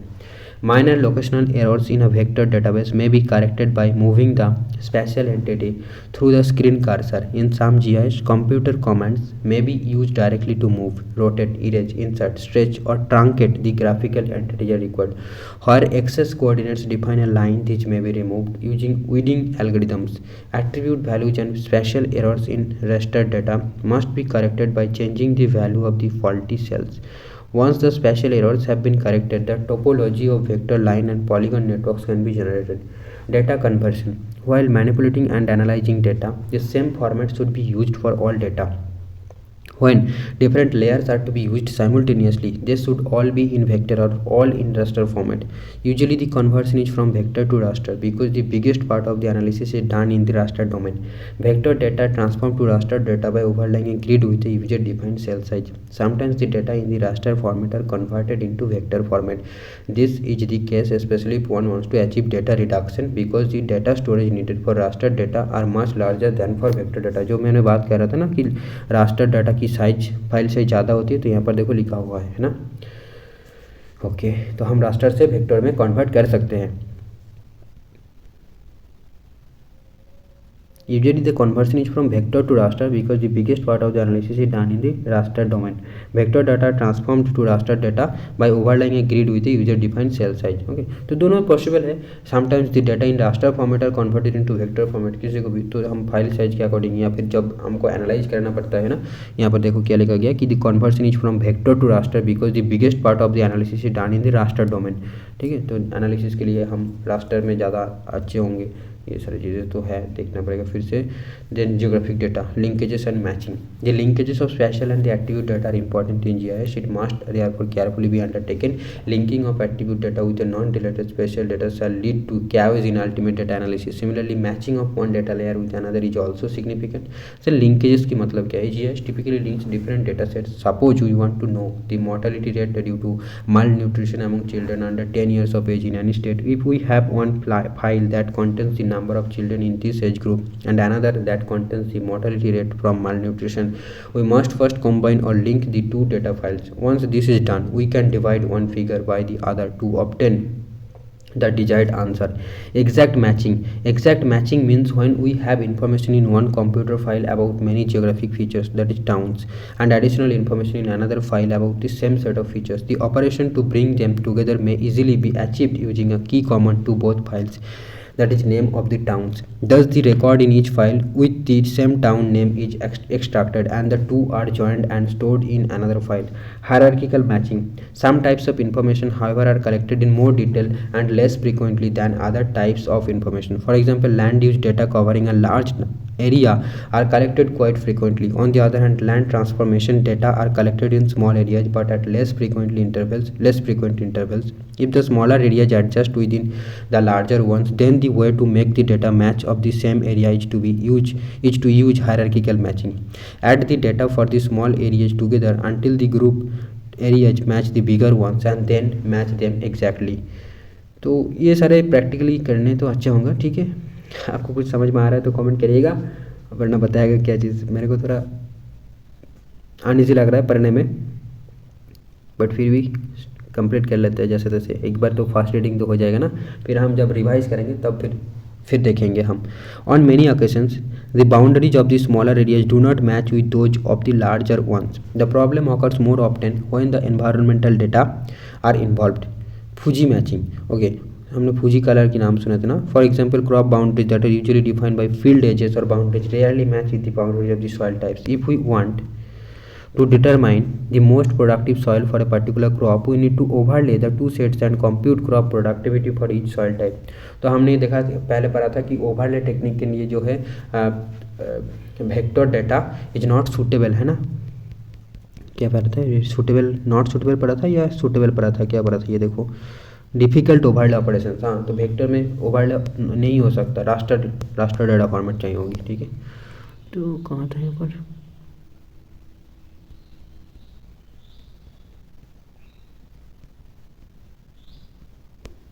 जो हमने पढ़ ली.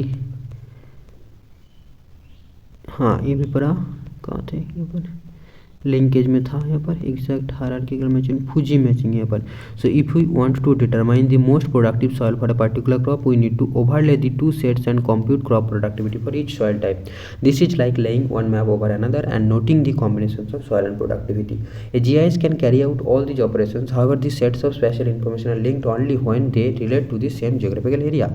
Now, spatial analysis. The strength of the GIS lies in its analytical capabilities. What distinguishes the GIS from other information systems are its spatial analysis functions. The analysis functions use the spatial and non-spatial attributes in the database to answer questions about the real world. Geographic analysis facilitates the study of real-world processes by developing and applying models. Such models provide the underlying trends in geographic data and thus make new possibilities available. The objective of geographic analysis is to transform data into useful information to satisfy the requirements of the decision makers. For example, GIS may effectively be used to predict future trends over space and time related to variety of phenomena. However, before undertaking any GIS-based analysis, one needs to identify the problem and define purpose of the analysis. It requires step-by-step procedures to arrive at the conclusions. The following spatial analysis operation may be undertaken using GIS: overlay analysis, buffer analysis, network analysis, digital terrain model. However, under the constraints of time and space, only the overlay and buffer analysis operations will be dealt here with. Overlay analysis operations. The hallmark of GIS is overlay operations. An integration of multiple layers of maps using overlay operations is an important analysis function. In other words, GIS makes it possible to overlay two or more thematic layers of maps of the same area to obtain a new map layer. The overlay operations of a GIS are